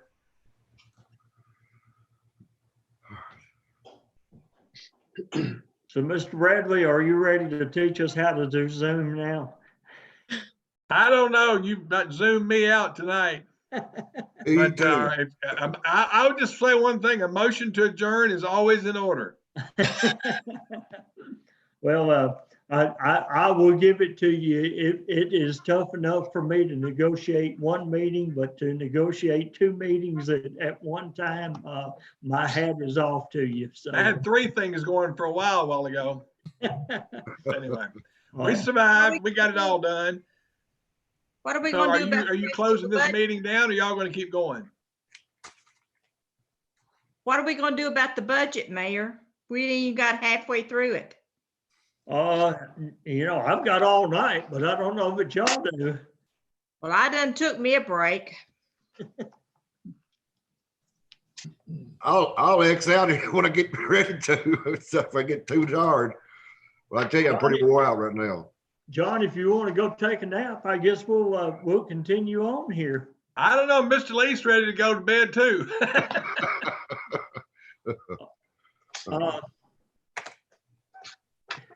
Maybe, hey, Mayor, maybe you could do this after your regular meeting in 2 weeks. That's, we're still in May. I don't know. Y'all gonna all be together then. Well, we've got a lot to talk about because they haven't, the council hasn't discussed salaries yet. Well, So you're gonna have your regular meeting. You're gonna have your regular meeting at 4 o'clock, 2 weeks from tonight. Maybe you could call a special study session at the conclusion of that meeting and then just go through it then. And hopefully your next meeting wouldn't be even an hour probably. And maybe you could, it's the later it gets in the evening, the poorer the decisions that are made typically. Amen. I agree with that. Been going for 3.5 hours now, and my experience is after 3.5 hours, not much good happens. Okay. Is there a chance that I could come down and you could teach me how to do this so we Oh, I can do it by phone. It's really easy. And once you've done it, there's not much to it. And see, while I've got everybody here, your invitation is always going to be the same. You don't really even need a link, or you keep the same link. It's always going to be, until somebody changes, it's always going to be 615-644-3850, the number at City Hall, and it's going to be Tennessee Strong, TNSTRONG. If you got that ID and that password, you don't even need the link. I send the link because it's easy, because you just click on it, on your phone or on your computer. But that's what it'll be. And we'll keep sending out the link before every meeting, because it's not any big deal to do that. But just in case you ever were away from your home and you had a phone and you wonder how to get on, that's the way to do it. Go to Zoom and then put that ID in to 615-644-3850. And then the password is TNSTRONG, like Tennessee Strong. So it's pretty simple. This is I think my 4th Zoom meeting today. I'm about zoomed out today. Okay. I'll be happy to show you how to do it, Jerry, because you're going to need to for your planning commission too. I really don't want to get into planning commission meetings. Okay, and my concern is on my Board of Appeals, we have 2 members that doesn't have an iPhone or a smartphone. So I don't know what we're going to end up doing there. Yeah, they may have to come sit in City Hall or something. I don't know. Okay. Well, but just so y'all know, we're still live on YouTube. So be careful what you say about each other, especially what you say about me. Oh. All right. Do you want to follow John's advice and start on this again after our next meeting, or do you want to do another special call meeting to pick it up again? And if people are available, I'm generally available during the day. I could do a morning meeting also. Jerry, let me make this suggestion. I know that there's probably some sentiment to move ahead tonight and some sentiment to wait. If you go ahead tonight, put a deadline on it. We're going to do 30 more minutes, see how far we can get, or an hour. Don't just leave it open-ended, because nobody wants to be the one to say, now it's time to quit. So I'd say if you're going to go forward, y'all come up with a deadline and stop at that point. So. Well, normally we start at 6 and we stop at 10. We started at 5, so I think 9 is a good point. But I don't know that we're going to get very far into anything in 25 minutes or 22 minutes. Mr. Leith, when you go 25 more minutes? If I can't, I won't.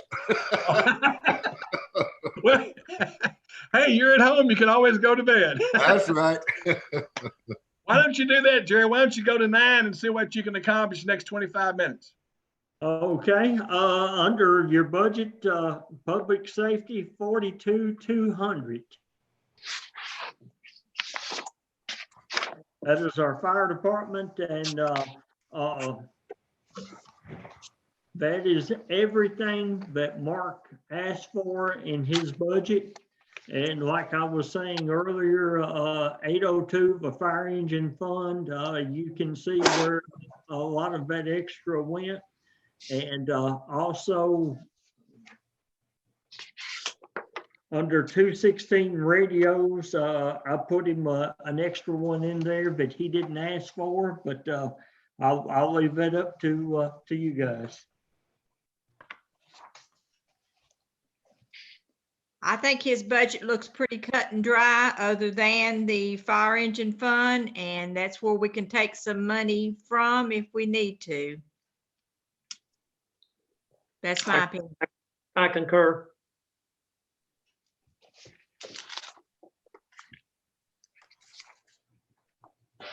Okay, so Yep, you me just too. want to leave that open as an option?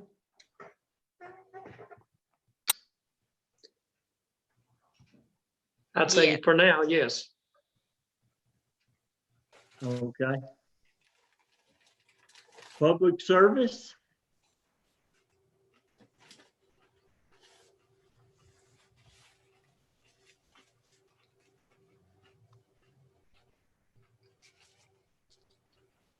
One of the things that's in it that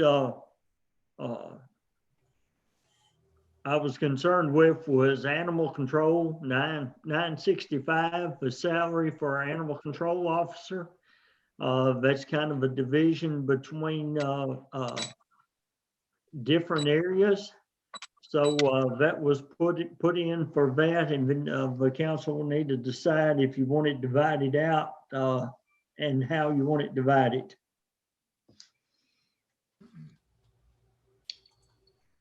How would you divide it, Jerry? What's your suggestions there? Okay, you're utilizing Amanda in the police department, animal control, somewhat with codes, and I guess that falls under the police department. And you're utilizing her also in City Hall. So I just pulled a number and put in there so we would have, you know, in figuring what her salary would be and how we want to divide it out and where do you want to divide benefits. But it still all of will affect the general fund, the bottom line in the general fund. That is correct. Okay, we can all think on that. And if we decide to put a percentage elsewhere, then we can do that at our first reading or before second reading. But the full 30,000 for her salary is going to be, all of it's going to be in general fund. So that's what we're dealing with now. If we want to divide it out, then we can do that at a later time. And if everybody would note that on this year's budget, the building inspector, line item 174, it's gone away, and animal control has been inserted there as line item 965, which is $14,000 lower than what our building inspector was.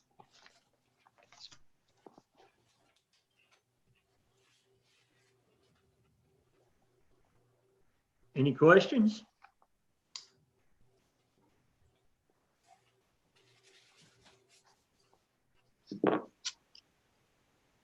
Okay, moving on to public buildings.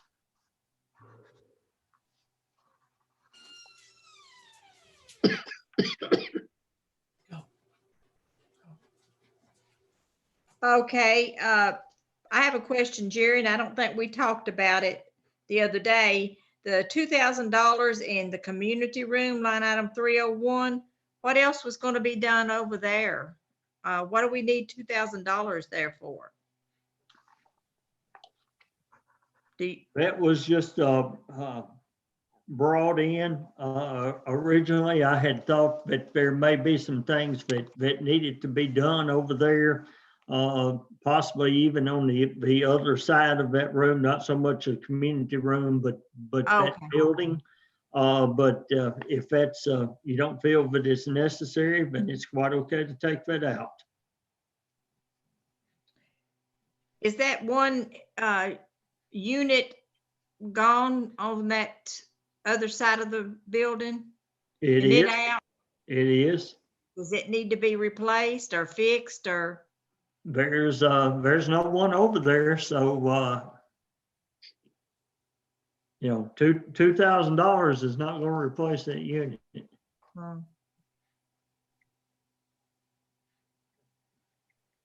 What about the building itself? I know you talked about getting it pressure washed.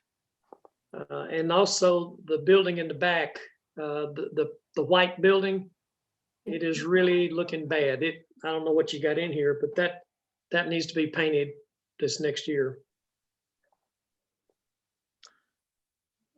What building what white building you talking about? 912 or the back No, no. half? Just attached to 912 in the back, yeah. The old fire department building. Yes, sir. Okay. Yeah, that doesn't allow a lot of money for any upgrades whatsoever. Well, looking at 260, you're running almost 13,000 if we continued spending the next 3 months. So 10,000 certainly wouldn't give any room for that.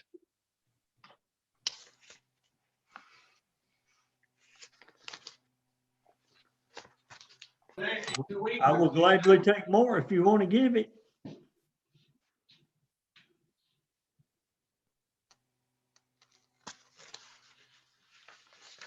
Well, could we utilize that 2,000 from the line item 301 and put it up there in 260? Would that be feasible?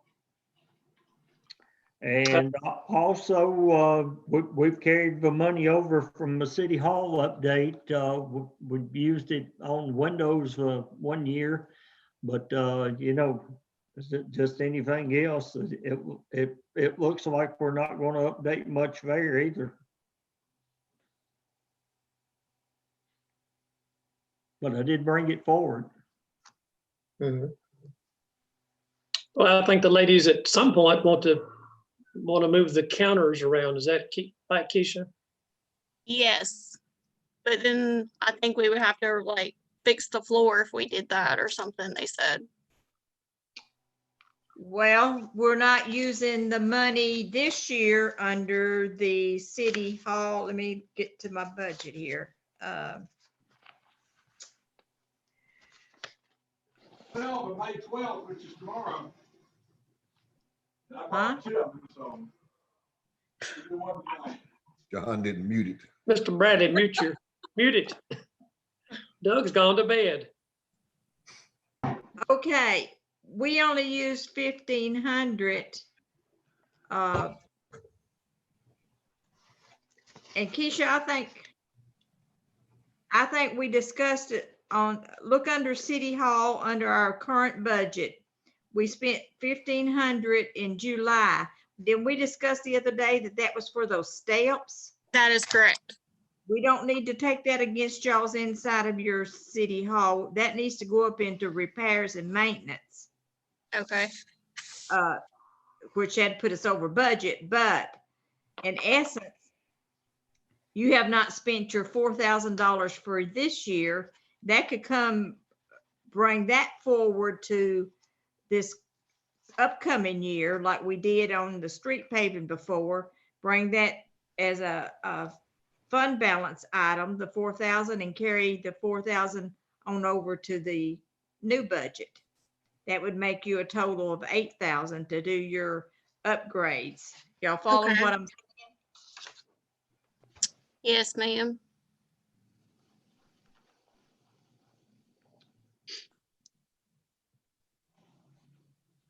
While you're thinking on that, Jerry, did you ever find out what that environmental service was, that line item 968?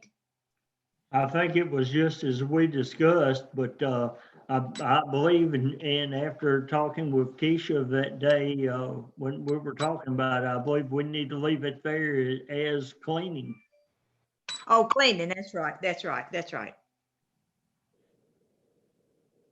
And then I went and moved all the cleaning this year that we had under repairs and maintenance to that line item.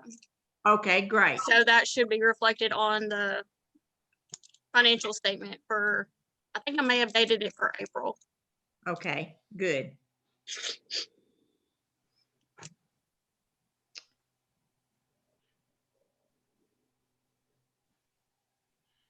So what does the 260, what number are we gonna come up with there?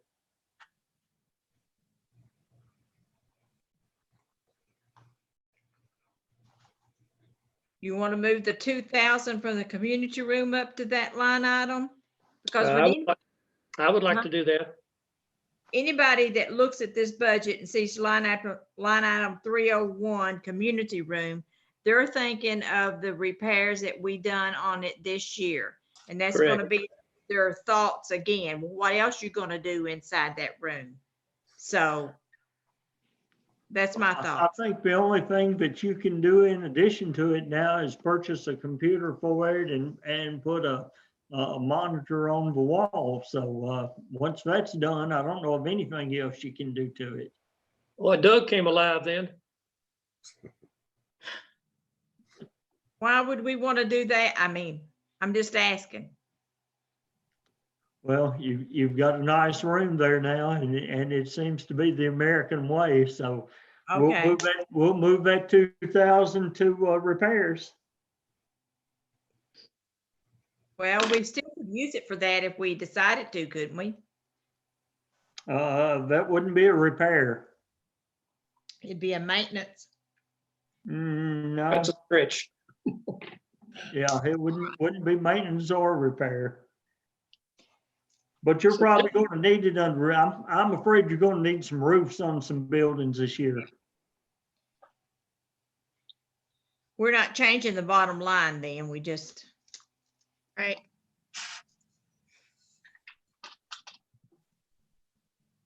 So 260 goes to 12,000, and 301 goes away.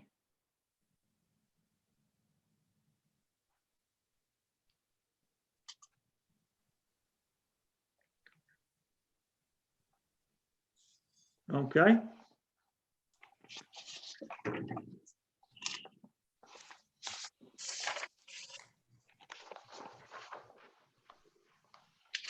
Moving on to parks and playgrounds.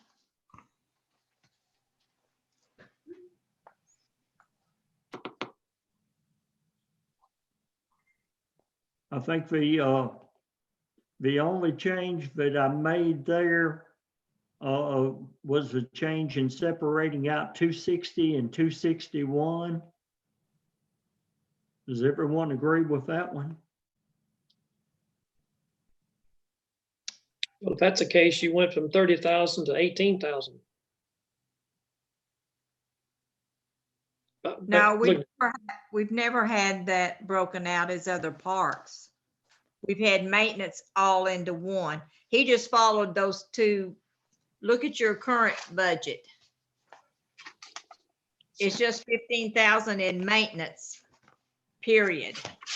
We actually upped it to 3,000.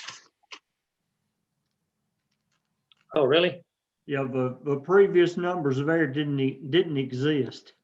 Okay. On one of them. Yeah, under 261.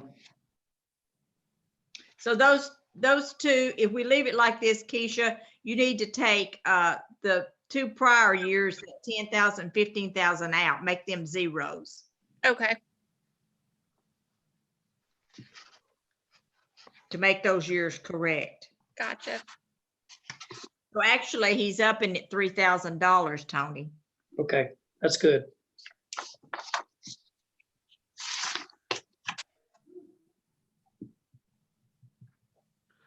Okay, on 315, we left that solar camera in just, we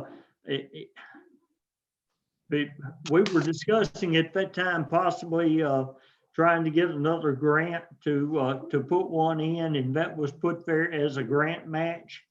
But if you want that taken out, that can be removed.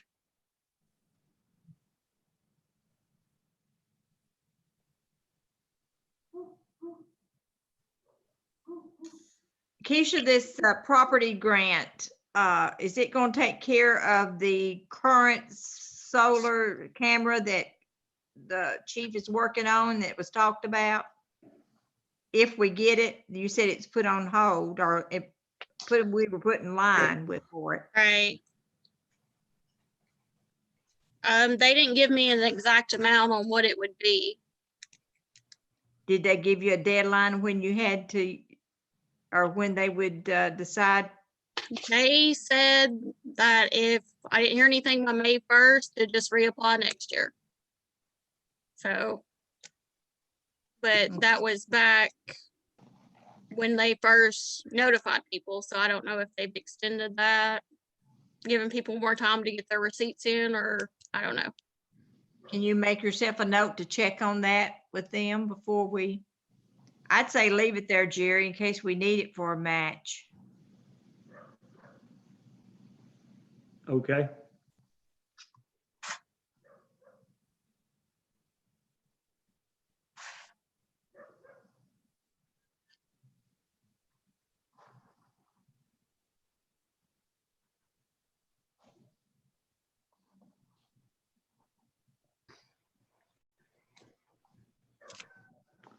I see that department being okay as it is. Okay. We've got 5 minutes, so we can try to get through other funds. 41,900. Street paving is a big item. We've the little tunnel improvements that just keeps going back in. We've not utilized that, and no one has done any maintenance to any of it. So I'm just carrying that over. This includes $5,000 for sidewalks. You know, it's totally up to you if you want to leave that in there or take that out. If you want to use it possibly for any repairs later on, or any new ones or cuts or anything that you need to do. And the $83,420 is the one-time state grant that we're getting from the state of Tennessee. The theory behind that 83,000, the reason it is in other funds rather than in sewer, we're going to be using that for our CDBG match.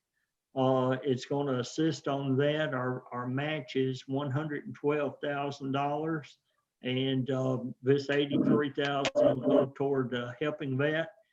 Should we not get the grant, then this 83,000 is in other funds so that you can use it to purchase vehicles, any capital purchases like that. It can, in other words, if we put it in sewer, then it'd be a lot tougher to get it back out. But by putting it in other funds, we can move it to where we need to, just like we did that one-time haul tax that we received this year. And we could use it for street paving too, couldn't we? Yes, It's used for infrastructure improvements. yes. What about the access to the antique building over there? Is that something we need to think about, giving her a ramp like they have down the streets? In all actuality, yes, that needs to happen. And it's been kind of tricky because of the way that the building is built over there. There are two levels. So there almost has to be 2 ramps built over there.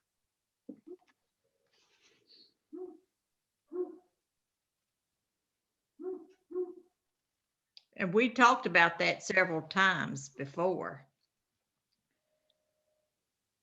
And just for everybody's benefit, that 989, that one-time money, that 83,000, I don't know if you all saw it over in the it's just a wash account because we had to show it as money brought in. It's over in the revenues, the very last line. I guess y'all saw that.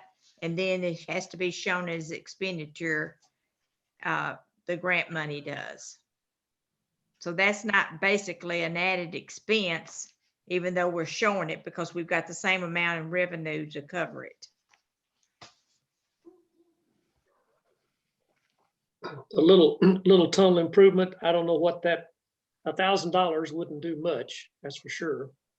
What really it needs to have, stairs ought to be built to get down to the little tunnel. I don't know if there's any grant money out there or not, but that's, that would be good.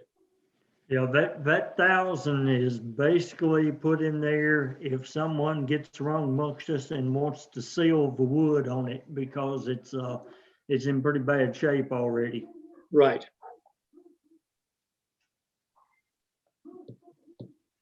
But I'd definitely take money for stairs.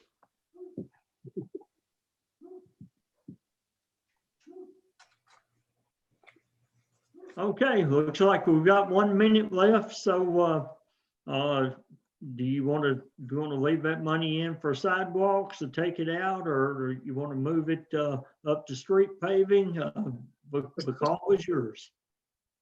No, we can't move it to street paving because remember, that's the actual payment for our loan that we have now out for street, for the paving that we borrowed from.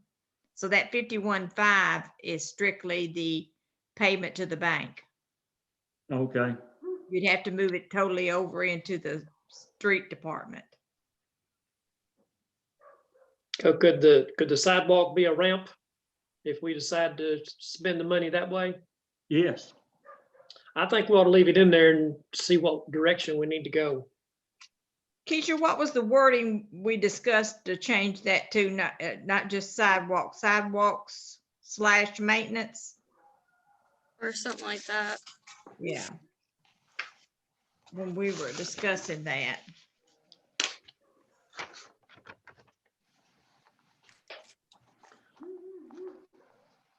Okay, I guess we will pick it back up. John, what time did you say that we need to meet for our next meeting? 4 o'clock? Well, the Zoom meeting for the regular meeting by the resolution you passed is going to be at 4. So I guess you could put out a notice that the study session will be continued at the conclusion of the regular meeting. Okay. Just let it play through like we did tonight. We started with a special meeting. It's just simpler that way, and it's all recorded and all legal as far as I know. So if you want to do that, what do you think, council? Is that do it at the end of the next regular meeting, go back to the budget? Mr. Bennell says yes. Yeah. Yes, yes. Mr. Brown, everybody? But worded as a budget work study, not just a broad work study. Yeah, it would be, just Mayor, if you would just put out a notice of a study session just on the budget. Yes, sir. Okay. All right. Okay, will you be able to make it at 4, John? Absolutely. I'll be there. I'll have you rolling at 4 o'clock. Okay. Motion to adjourn? So move. Second. Very good. Let's go home. Good night, everybody. Good night. Carl. Good night.